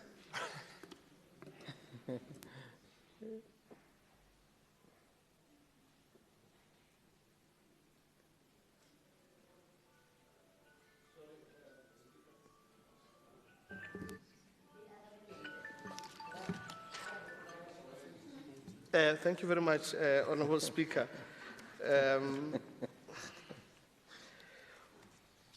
Speaker, we rise to ask the following question to the MEC. With regard to Mr. Jonas' status, could the MEC please indicate, is Mr. Jonas still a staff member of the department? If not, when did he leave the department? Was he fired? Or did he resign? If he was fired, what were the reasons? And can the MEC state whether, in his capacity as the CFO, did he not contribute to the violating of the PFMA with the fruitless and wasteful expenditure the department has had in recent years? Is MEC Raluhuko online? MEC Raluhuko? Is she online or? Okay. Member Matsibatela, let's first locate the MEC. Maybe she has gone to one little break. We'll come back to your question. Thanks. Member Ngobeni, Action SA. Thank you very much, Chair. This question is directed to the MEC of Environment with regards to the public media briefing held on or around the 15th of October last year, where the MEC expressed grave concern regarding the province failing air monitoring controls, specifically highlighting that only 15 out of 31 municipal air quality monitoring stations were functional and the subsequent commitment to roll out 124 low-cost air quality sensors, will the MEC please answer the following question? Since the public announcement in October last year, what is the exact updated number of the 31 air monitoring stations that are currently fully functional as of today? And what specific tangible interventions has the provincial department implemented to compel or assist municipalities in repairing the broken infrastructure? Regarding the commitment to roll out 124 low-cost air quality sensors across the province, exactly how many of these specific sensors have been physically procured, successfully installed, and currently transmitting real-time data to the department? Thirdly, can the MEC provide a detailed geographical breakdown indicating the exact location or municipalities where these new low-cost sensors have been deployed, specifically noting if they have prioritized in heavily populated or polluted, densely populated and industrial areas? And lastly, given the severe respiratory health risk associated with the chemical burning and industrial pollution acknowledged by the MEC, is the real-time air quality data collected from these active sensors currently accessible to the public? And if not, by what exact date will the public-facing dashboard go live so communities can monitor their own air safety? Thank you very much. MEC Botha. Thank you very much, Deputy Chair of Chairs, and thank you very much, Honourable Ngubeni, for the questions. At question 1, Deputy Chair of Chairs, I've got a full table of all of the air quality monitoring sensors. With your indulgence, I will hand a copy to Honourable Ngubeni if that satisfies your question. Based on the table, there are 16 out of 31 air quality monitoring stations which are currently operating. However, there is significant work that is being undertaken to revive the non-operational air quality monitoring stations. The department has recently procured some air quality monitoring station components, including data loggers, modules, uninterrupted power supply, and air conditioners to replace some of the malfunctioning equipment at various monitoring stations.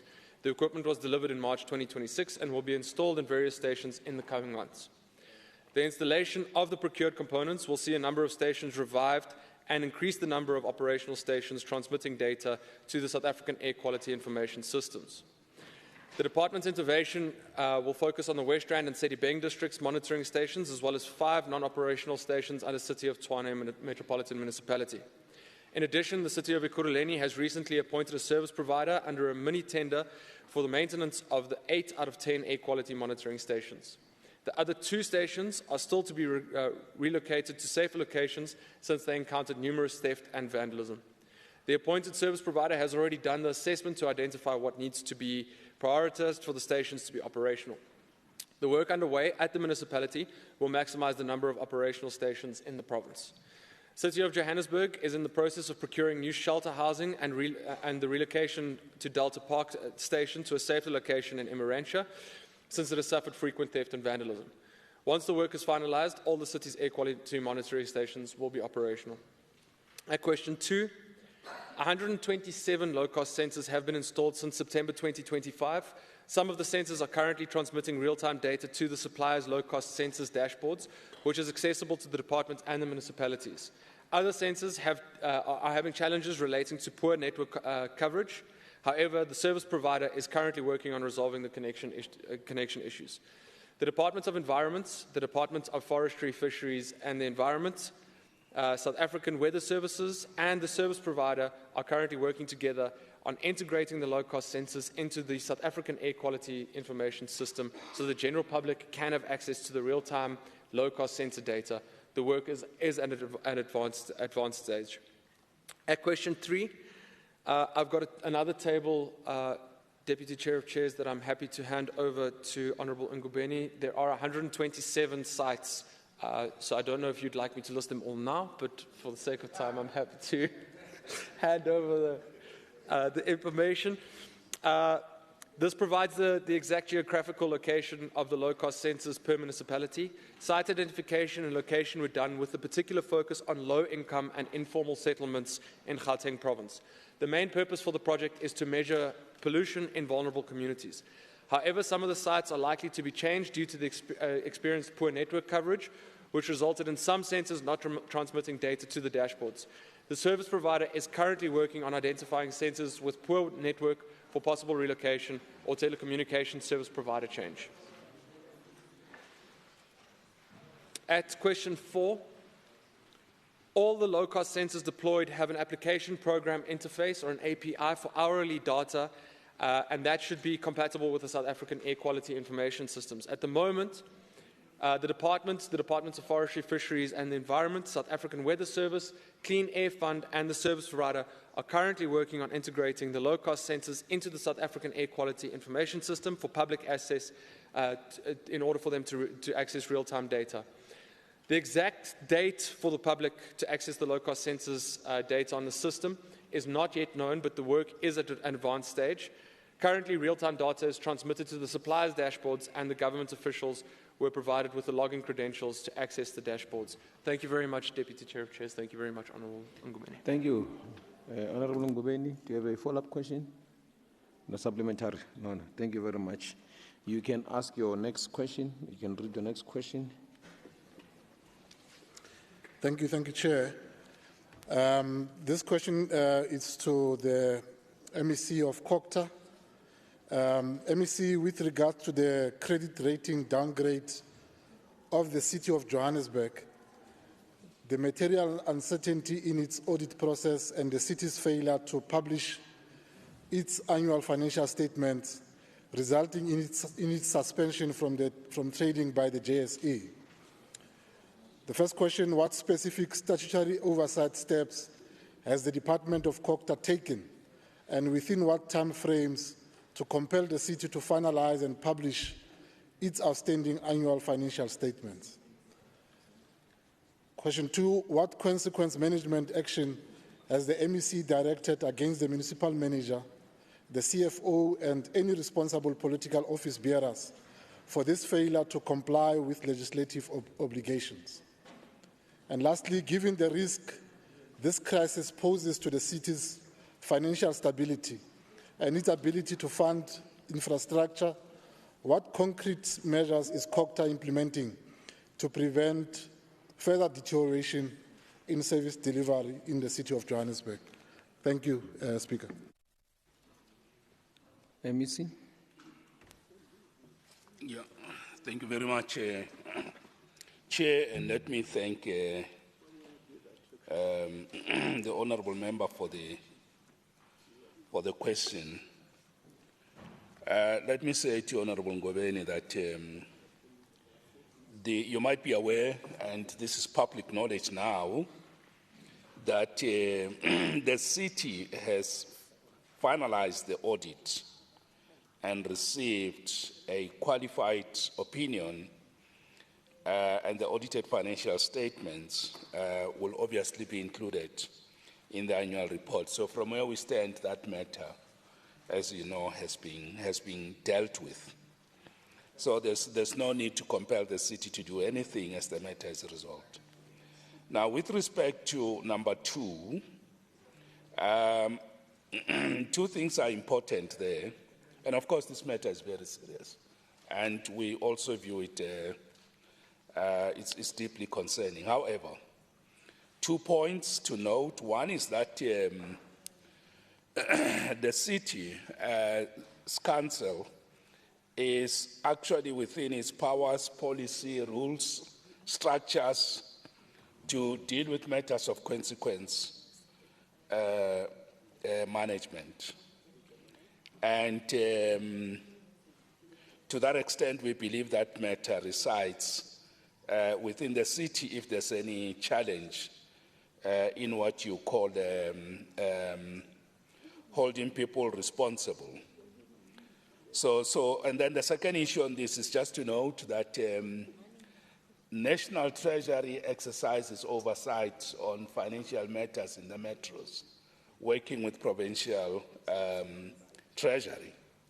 So this matter is also definitely within the purview of national and provincial treasury.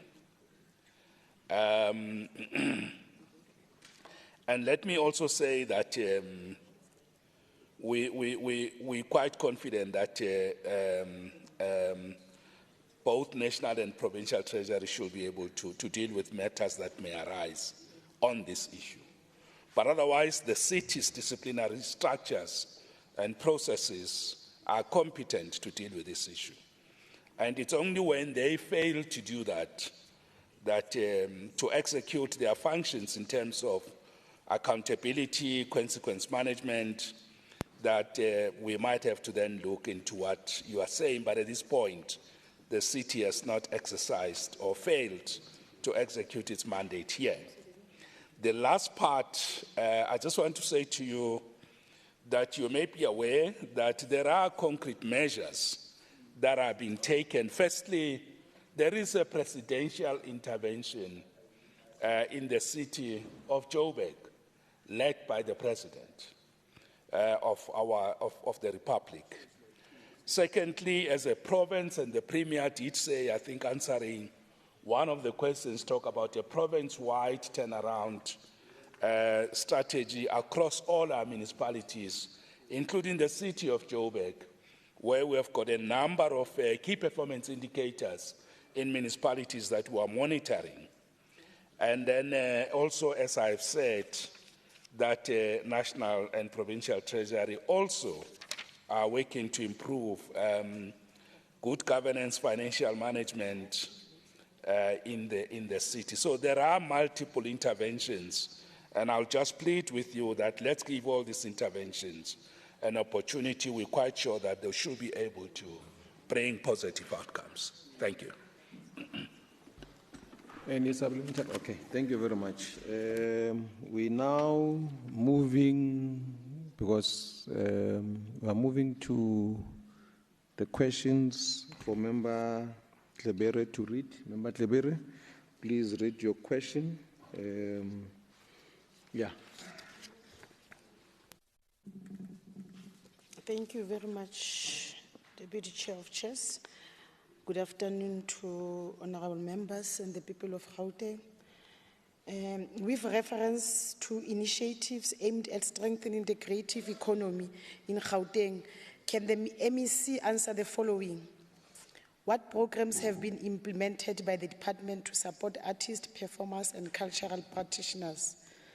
What financial support or grant funding was provided to artists and cultural organizations during the past financial year, including the total number of beneficiaries? What training or capacity building programs have been implemented to support emerging artists and cultural entrepreneurs? And lastly, how many cultural events, festival or heritage programs were supported by the department, and what was the estimated economic impact of these events? MEC.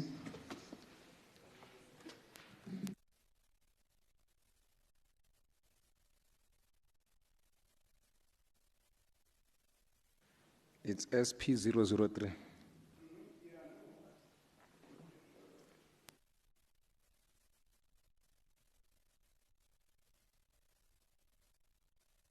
Yona Beila. Beila. So, can I, because I have this one, Chair, maybe back for your indulgence, maybe I can take the next one, because I'm not, I've got this question here, but Kuvela, Abu member Waters, Nabu member Nkani. No, it's fine. Maybe let's give you an opportunity to go through it. Member Mkheti, are you ready? Are you ready online? Then we'll come back to you. I'm ready, Deputy Chair of Chairs. Yeah, you can ask your question thank you very much. Yeah. Thank you very much for the opportunity. Greetings to the honorable members in the House and those who are online, and greetings to our people of Gauteng.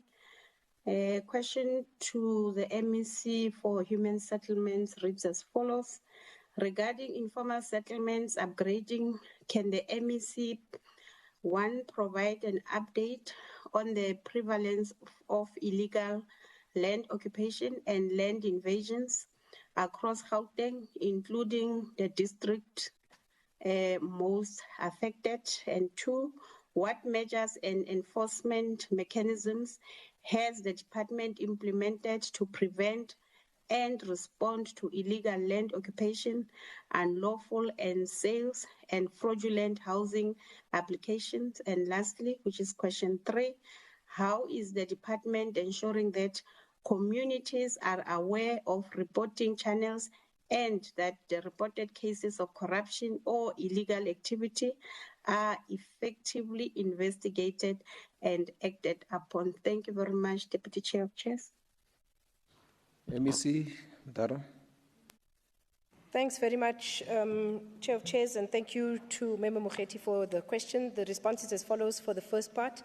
Following the pronouncement by the Premier regarding the mushrooming of new informal settlements, the Department established a coordinated intergovernmental committee across all municipalities, which is chaired by the HOD. Since the establishment of this committee and the implementation of coordinated preventative measures, there have been no recorded incidents of new informal settlements or land invasions within the province. This reflects the effectiveness of proactive monitoring, rapid response mechanisms, and strengthened collaboration between the department and municipalities. The response to the second part is as follows: that the department continues to work collaboratively with all municipalities and relevant sister departments at the provincial level to prevent and manage land invasions and protect government-owned properties. As part of strengthening our legal enforcement mechanisms, the department also in the process of obtaining a blanket court order for all government-owned land and properties. This court order will enable both the department and municipalities to act swiftly and decisively in responding to any reported land invasions across the province. Additionally, we have also appointed two security service providers to a panel which are deployed on an as-needed basis to secure, protect, monitor and patrol affected land and properties. We are also in the process of finalizing the appointment of a new panel, as the current panel is due to expire before the end of the financial year. Municipalities have also implemented their own measures to curb land invasions. Metro municipalities operate dedicated land and property invasion units responsible for monitoring and enforcement, while district municipalities rely on community safety structures and private security services to perform similar functions. The department also actively participates in the Land and Property Task Team, which is established under the Department of Community Safety, led by the Deputy Provincial Commissioner of Police. This multidisciplinary structure enhances coordination and strengthens enforcement efforts across all spheres. Internally, the department has established a Land and Property Invasion Subdirectorate specifically mandated to focus on prevention, monitoring and response to land invasion activities. Regarding illegal land sales and fraudulent housing applications, the department works closely with affected individuals and collaborates with the Directorate for Priority Crime Investigation, otherwise known as the Hawks, to obtain statements and conduct investigations. These matters are further handled through the department's internal anti-fraud and corruption unit to ensure accountability and legal action where necessary. The response to the last part of the question is that we undertake continuous public awareness and education initiatives through community engagements, media statements, and various social media platforms. Our initiatives aim to inform communities about the risks, consequences of illegal activities, including land invasions, unlawful occupation of houses, and the illegal sale of government-owned assets. Through our outreach program, we also consistently educate and caution members of the public against falling victim to fraudulent schemes carried out by individuals falsely claiming to be departmental officials. Communities are also guided on the appropriate steps to take when confronted with such activities. In line with the measures outlined in the above question or in the above response, the department encourages communities to report incidents of land invasion, illegal property sales and fraud to the Anti-Fraud and Corruption Unit, which works closely with the Hawks. We also use the National Anti-Corruption Hotline managed by Public Service Commission to receive complaints and tip-offs related to fraud and corruption. The department also operates an internal ethics help desk hotline where complaints are received and directed to the relevant units for investigation, handling and resolution. Thank you. Member Mokgethi, do you have a supplementary question? Or statement? Thank you very much, Deputy Chair of Chairs. It's more of a comment than a question. I must say, MEC, we had been waiting for this blanket court order since the times of MEC Maile when I was still the chair of COCTA and Human Settlement.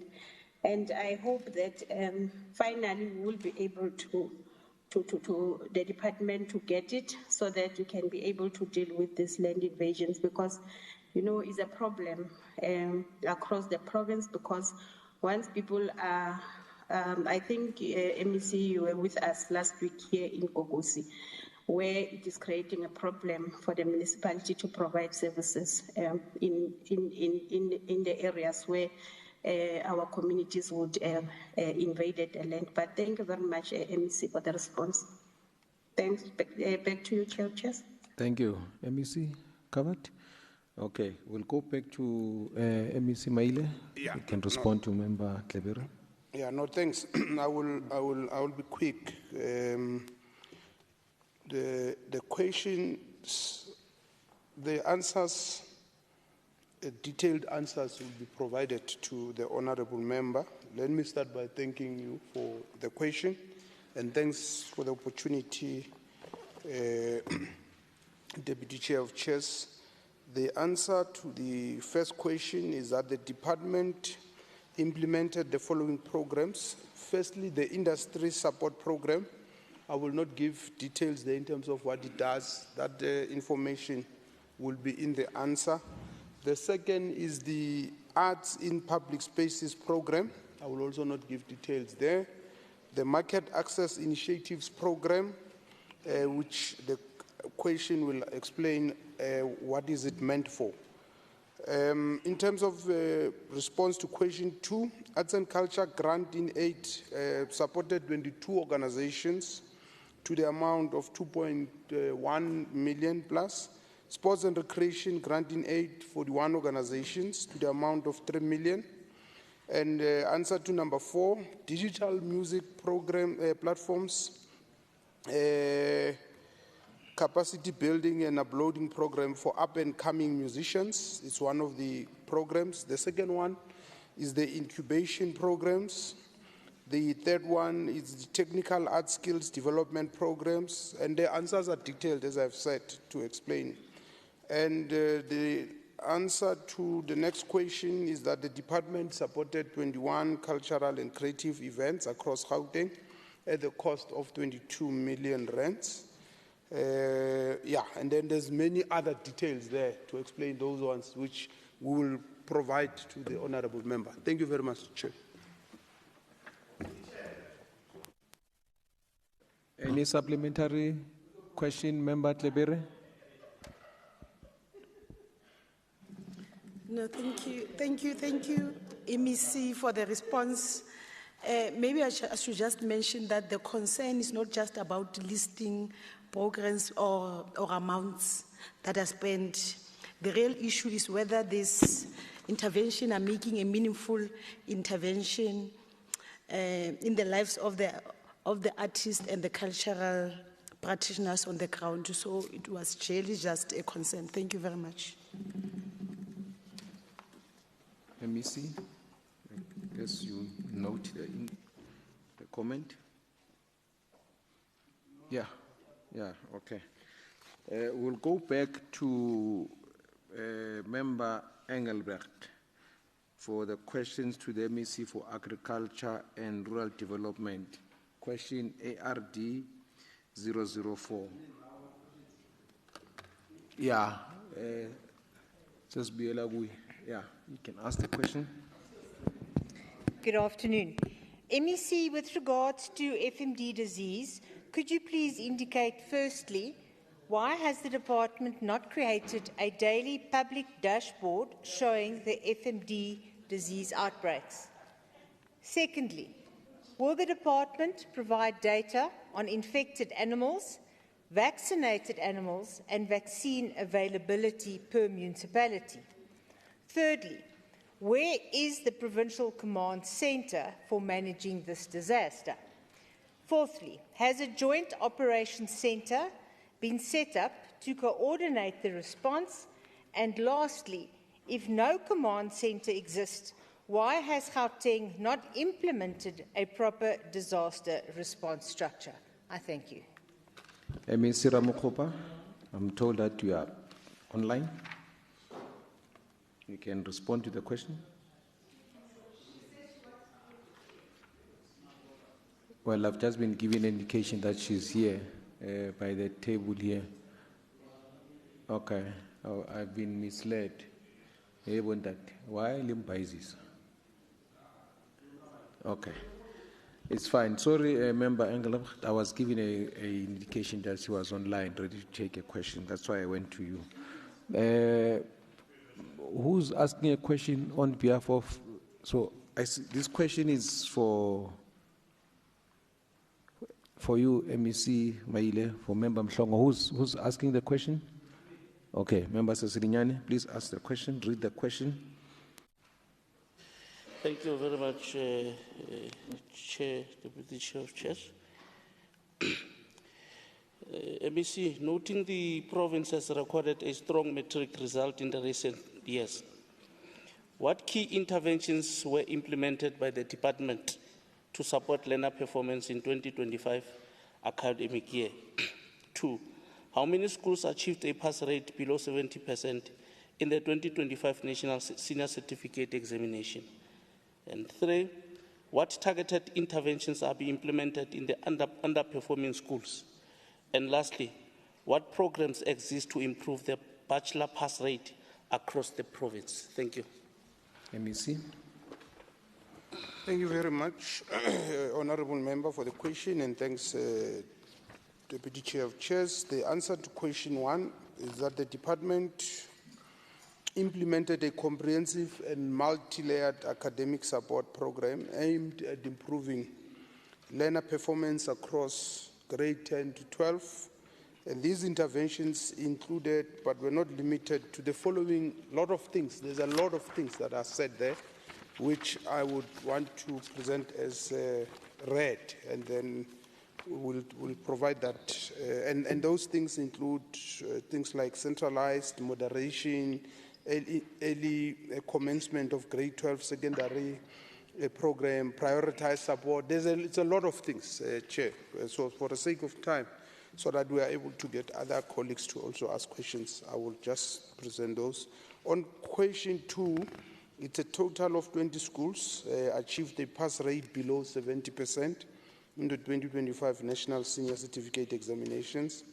On question 3, the department has implemented targeted data-driven interventions in underperforming schools with a specific focus on progressed and high-risk learners. These interventions include many other things, again, Honourable Member. On question 4, the answer is that to improve the bachelor pass rate across the province, the department has implemented structured and targeted programs focusing on academic quality and learner progression, including many other things, as I've said here, which are in the answer. Thank you very much. Thank you. Do you have any follow-up question? No, sorted, Chair. Thank you very much. Okay, thank you. Who's going to read the question on behalf of Member Ndlovu? Question INF 005. Kimanga iba no ifunda madoda. Ayo.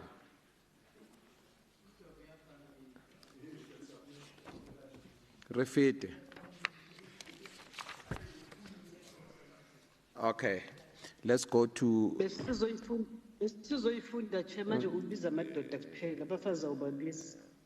Ungayifunda nawe.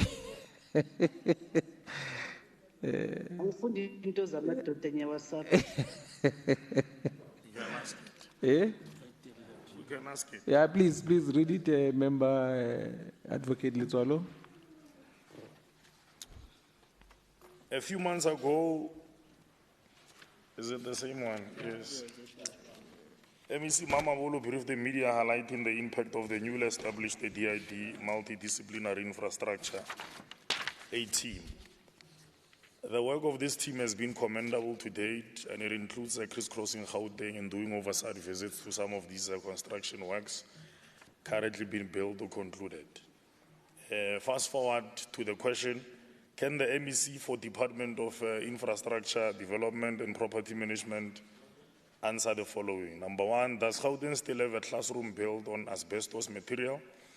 If yes, what are the collaborative plans in place by Gauteng Education and Department of Infrastructure to replace these classrooms? And lastly, what is the overall cost for this work to be performed conclusively? MEC? Yeah, thank you very much, Chair and Honorable Letsoalo, thank you. The reply to the question, number one, without much ado, is that yes, we still have the classrooms that are built on asbestos material.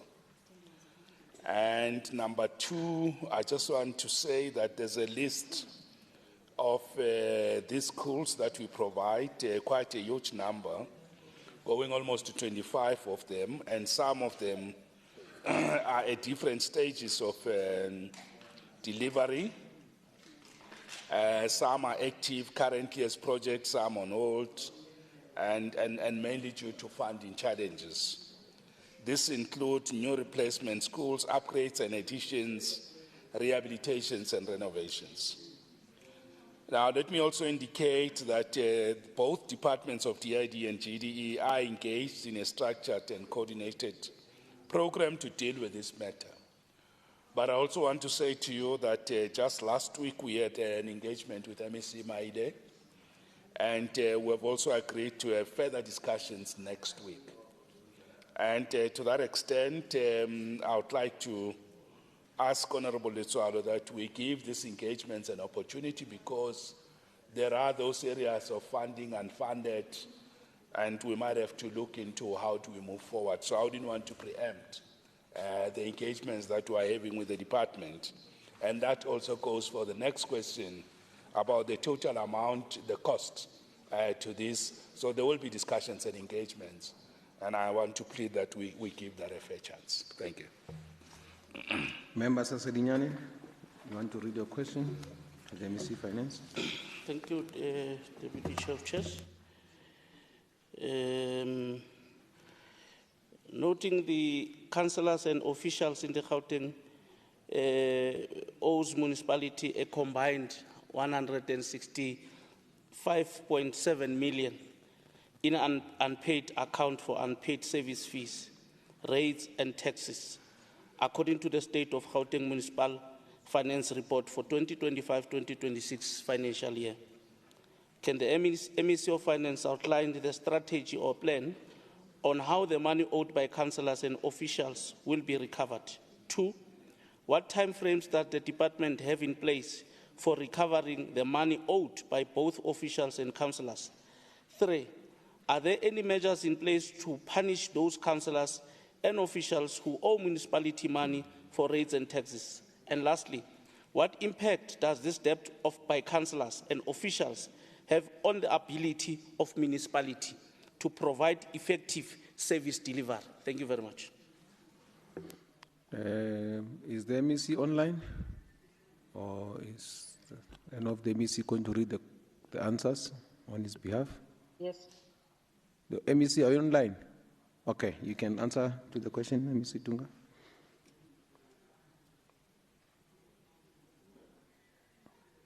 Apologies, Chair. I spoke out of turn. I thought you were referring to me, Mr. Ramokopa. Oh, okay. No, it's fine. Ageko.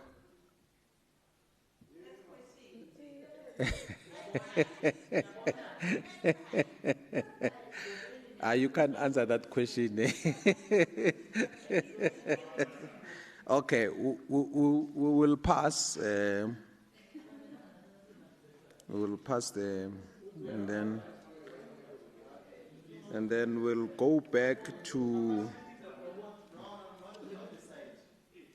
We'll go back to the question that was asked by Member Engelbert, MEC Ramokopa. I hope you had heard the question. It was the question, MEC Ramokopa is online. It was the first question by Member Engelbert. It's, MEC, are you online? Yes, I am, Chair. Yes, can you answer that question? Because she has already read the question. Do you know which question is that, isn't Sure. it? I think it's. I think we're referring to ARG 004, Chair. Yes. Yes, please respond to the question. Thank you, Chair. Let me begin, Chair and members of the House, for sincerely apologizing for not being able to attend today in person to other commitments that I unfortunately could not move. But I hope that this will not be the case. So with regards to the question that had been posed by Member Engel, question 1. Honourable Chair and Member Engelbrecht, a public dashboard has been developed. However, there are currently challenges with the Gauteng Provincial Government website where the dashboard is hosted. So as it stands right now, we are busy exploring other options for hosting the public dashboard. However, once the Gauteng Provincial Government website is up and back online, the dashboard should be accessible from there as well. Question 2, about the data on infected animals. The department does regularly provide data on infected and vaccinated animals. Vaccines utilized per state veterinarian area and other pertinent FMD control. This information is made available using a number of different platforms, both in person via the FMD Gauteng updates WhatsApp channel, as well as on the current dashboard, which I had spoken to in my previous question. The third question regarding a provincial command center. The decision on the operationalization of disaster control is the competence of the Department of Cooperative Governance and Traditional Affairs. GDAD does not have a physical command center, and all FMD control decisions in a given state veterinary area are coordinated at the Chief Directorate Veterinary Services and implemented by field officials located at the 3 state vet areas. Progress reports are given every Monday morning to myself as part of my oversight and leadership of these interventions, and the EXCO cabinet is also kept abreast of progress and developments periodically. There are also other platforms, such as the Joint Operations Committee, wherein different role players across the different departments meet bi-weekly to coordinate the provincial response to foot and mouth disease. In question 4, speaks to what I've just touched on, a Joint Operations Committee consisting of GDAD officials, municipal officials, and representatives from Gauteng Livestock and national associations and SAPs was set up at the start of the outbreak in May 2025 and has been convening every second week for the past year to discuss the progress regarding the control of FMD and enhanced coordination. Fifth question, if no command center exists, why has Gauteng not implemented the proper disaster response? Please refer to question 3 above. As it has been stated, the response is being coordinated in the Joint Operations Committee, as well as through the EXCO and the frequent meetings that are held every week. Thank you, MEC. That is ARD 4. Thank you. Yes. Let's check if Member Engelbrecht has a supplementary question or comment.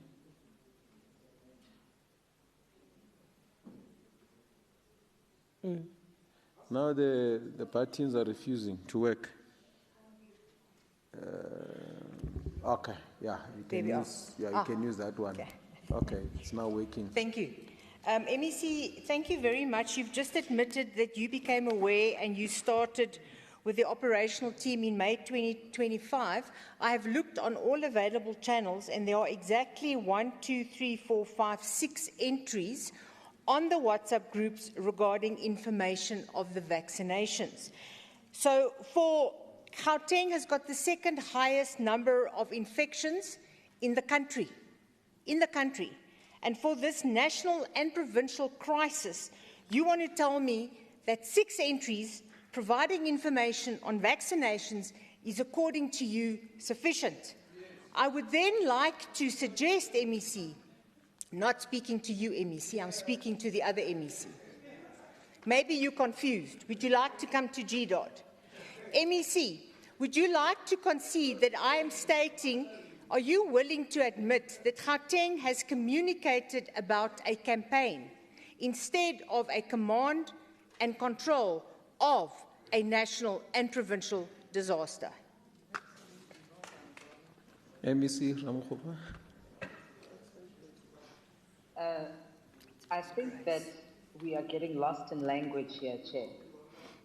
The fact that there is no provincial command center does not mean that there is no provincial coordination and that there is no urgency with regards to the provincial coordination. So I think we are getting lost and caught in language. Member Engelbrecht raises the point that we became aware of the first outbreak in April 2025. She will also be aware because we have presented to the Portfolio Committee and to her and other members numerous times that our response is driven by the Gauteng FMD Rapid Response Plan, which we announced at the end of January after the outbreak started to reach and pick up or started to reach higher numbers when it became clear that the current processes that had been put in place by the National Department were inadequate. And that is why we launched our own process. That process is being led and driven. It's been coordinated by all the different departments. And as we're saying, there is regular engagement and communication, not just on WhatsApp.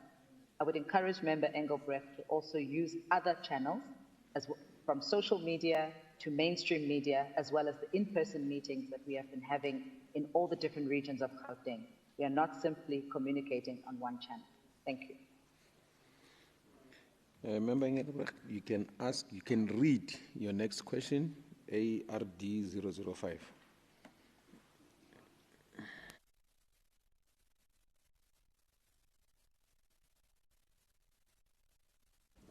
Aha, thank you. MEC, thank you. Again, with regards to FMD, could you please indicate why there is no visible enforcement to stop illegal livestock movement in Gauteng? And then secondly, how many roadblocks, inspections and enforcement actions are conducted daily and weekly and monthly, and where is this information published? Thirdly, why are mayors and their MMCs not empowered to control roaming livestock and enforce biosecurity measures? Fourthly, what instructions has the MEC given to municipalities, and will these be made public?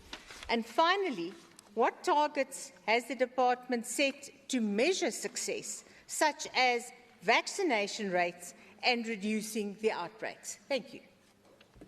MEC Ramokgopa. Thank you, Chair.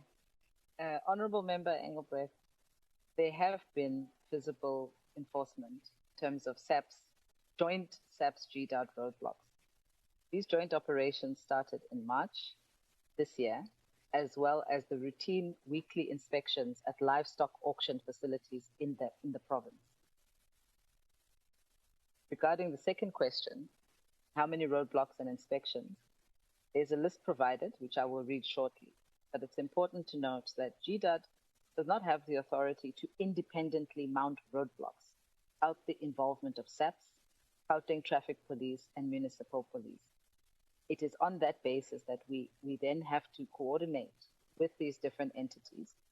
And we have been able to agree that at the very least, there will be a monthly roadblock joint operation. However, where we see that there has been increased infection rates, we would then be able to target joint operations towards those areas. Some of the operations that have already taken place have taken place on March 24th. There were operations in Bronkhorstspruit, Sterkfontein, Lochval, Heidelberg, and De Deer. On the 25th of March, such operations took place in Onderstepoort, Hersa, Lund, and on the 26th of March in Lochval, Randfontein, and Carletonville. There are further such operations that will be taking place over the next few weeks. Regarding question 3, Why are mayors not empowered to control roaming livestock?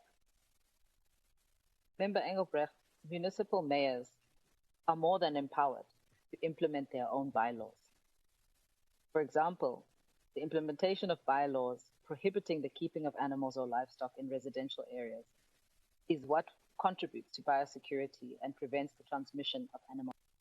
So there is nothing that GDAD needs to do to further empower municipal mayors to implement their own bylaws. Nonetheless, GDAD also provides information and participates in the weekly forum that is led by the MEC of COGTA, alongside the MECs of Community Safety. FMD is now part of the agenda and forms part of the program. And this meeting includes traffic departments in municipalities and also speaks to bylaw enforcement matters. Further, these interventions are discussed and planned in the MEC MMC forum. The most recent one was held on the 20th of March 2026. Question 4, about the instructions given to municipalities.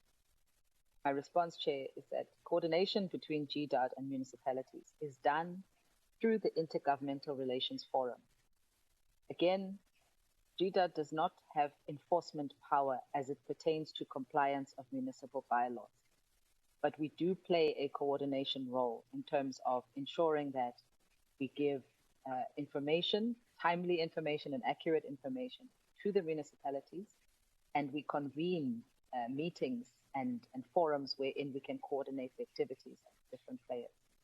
So municipalities have been briefed about the rapid response plan, in which the continued enforcement of bylaws and movement control protocols have been emphasized repeatedly. In question 5, what targets has the department set to measure success? A target has been set to cover 80% of the Gauteng cattle population by the end of 2026. Now, according to Stats SA and the estimates currently being used by the National Department, the Gauteng cattle population is estimated to be at around 483,591 cattle. In 2025, 286,888 of these cattle were vaccinated. And since the beginning of 2026 to date, a further 149,738 livestock have been vaccinated by the department.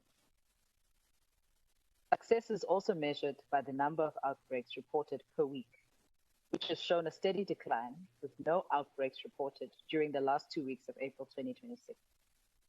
We have also provided the epidemic curve in table format that will be supplied to you document. And this depicts the decline in the incidence of FMD in 2026 in Gauteng. So this will be shared with the Secretariat for your reference. Thank you, Chair. Any supplementary questions or input? Yes, thank you. MEC, thank you for those answers. I have with me the latest data which is provided by National, and according to National, March, Gauteng's infection rates have been increasing weekly, and we are currently sitting with 243 cases. These are not animals, these are cases. In other words, thousands of animals. We're talking about over 300,000 animals that are currently infected. Now, looking at, you mentioned the vaccines of 149,000, and according to the data I have in front of me, you are correct. However, according to the national data, there are 134,982 doses that were allocated to Gauteng that are unaccounted for. So, again, MEC, looking at these horrendous figures, animals that have the disease, over 130,000 doses that are unaccounted for, would you like to acknowledge that Gauteng's vaccination plan is not effective? Thank you. MEC? MEC Ramokgopa? Yes, thank you, Chair. It's difficult to comment on hearsay because when Member Engelbrecht has requested information, it has been given. This is official information, which in fact is a lot more recent and accurate because it is from the province. The province are the ones who supply the data to national, so there can be no conflict between what is given to national and what is given to the province. It is only that our data is more recent. So let me assist Member Engelbrecht. As of Monday, the 27th of April, I received this report on the 26th of April. And this is the most recent. We are seeing a total number of animals vaccinated at 175,617. That is as of Sunday. Now, bear in mind, before these figures will be sent to national, there has to be some reconning process that takes place. So you may find at a different point in time, the numbers differ. That being said, I will not, and I'm not going to concede or accept that there is some kind of breakdown in the vaccination process. Member Engelbrecht will know that we have gone a substantial amount of time without vaccines, and the vaccines are now starting to trickle into the province. We have been receiving vaccines from different sources. We are still awaiting some vaccines that ordered in December. And the provincial veterinarians are working, as well as the animal health technicians, are working overtime to try and get these vaccinations administered. We've also brought in an additional 48 private veterinarians to assist with the vaccination process. And we've approved many of them, 18 approved veterinarians, and so on and so forth. And we continue to receive applications. So we are currently underway. Target of 80% by the end of 2026 is well underway, and we are quite confident that should there not be any disruptions in vaccine availability, we'll be able to meet that target. So, Member Engelbrecht, you can be rest assured that there's no cause for concern. We are currently tracking quite well our vaccination process. Thank you, MEC. According to my clock, and the clocks here in this room are not aligned. If you look at the one there, it says we are 2 minutes past 2. This one says we're exactly 2 o'clock. We must align the clock so that they're all correct. And the one on the screen says it's 1:59, but mine says it's 2 o'clock. So based on the realignment and of all the timepieces at my disposal, we've reached the end of our meeting. I'm unfortunately musically challenged. Otherwise, I would have sang happy birthday to Member Honorable Ntseche. Happy birthday again to you. May you enjoy your day. Thanks to the Chief Whips, the day has been cut short. We will meet again on the 27th of May, which is 2 weeks from now. Thank you very much. The meeting is adjourned. Happy birthday! Happy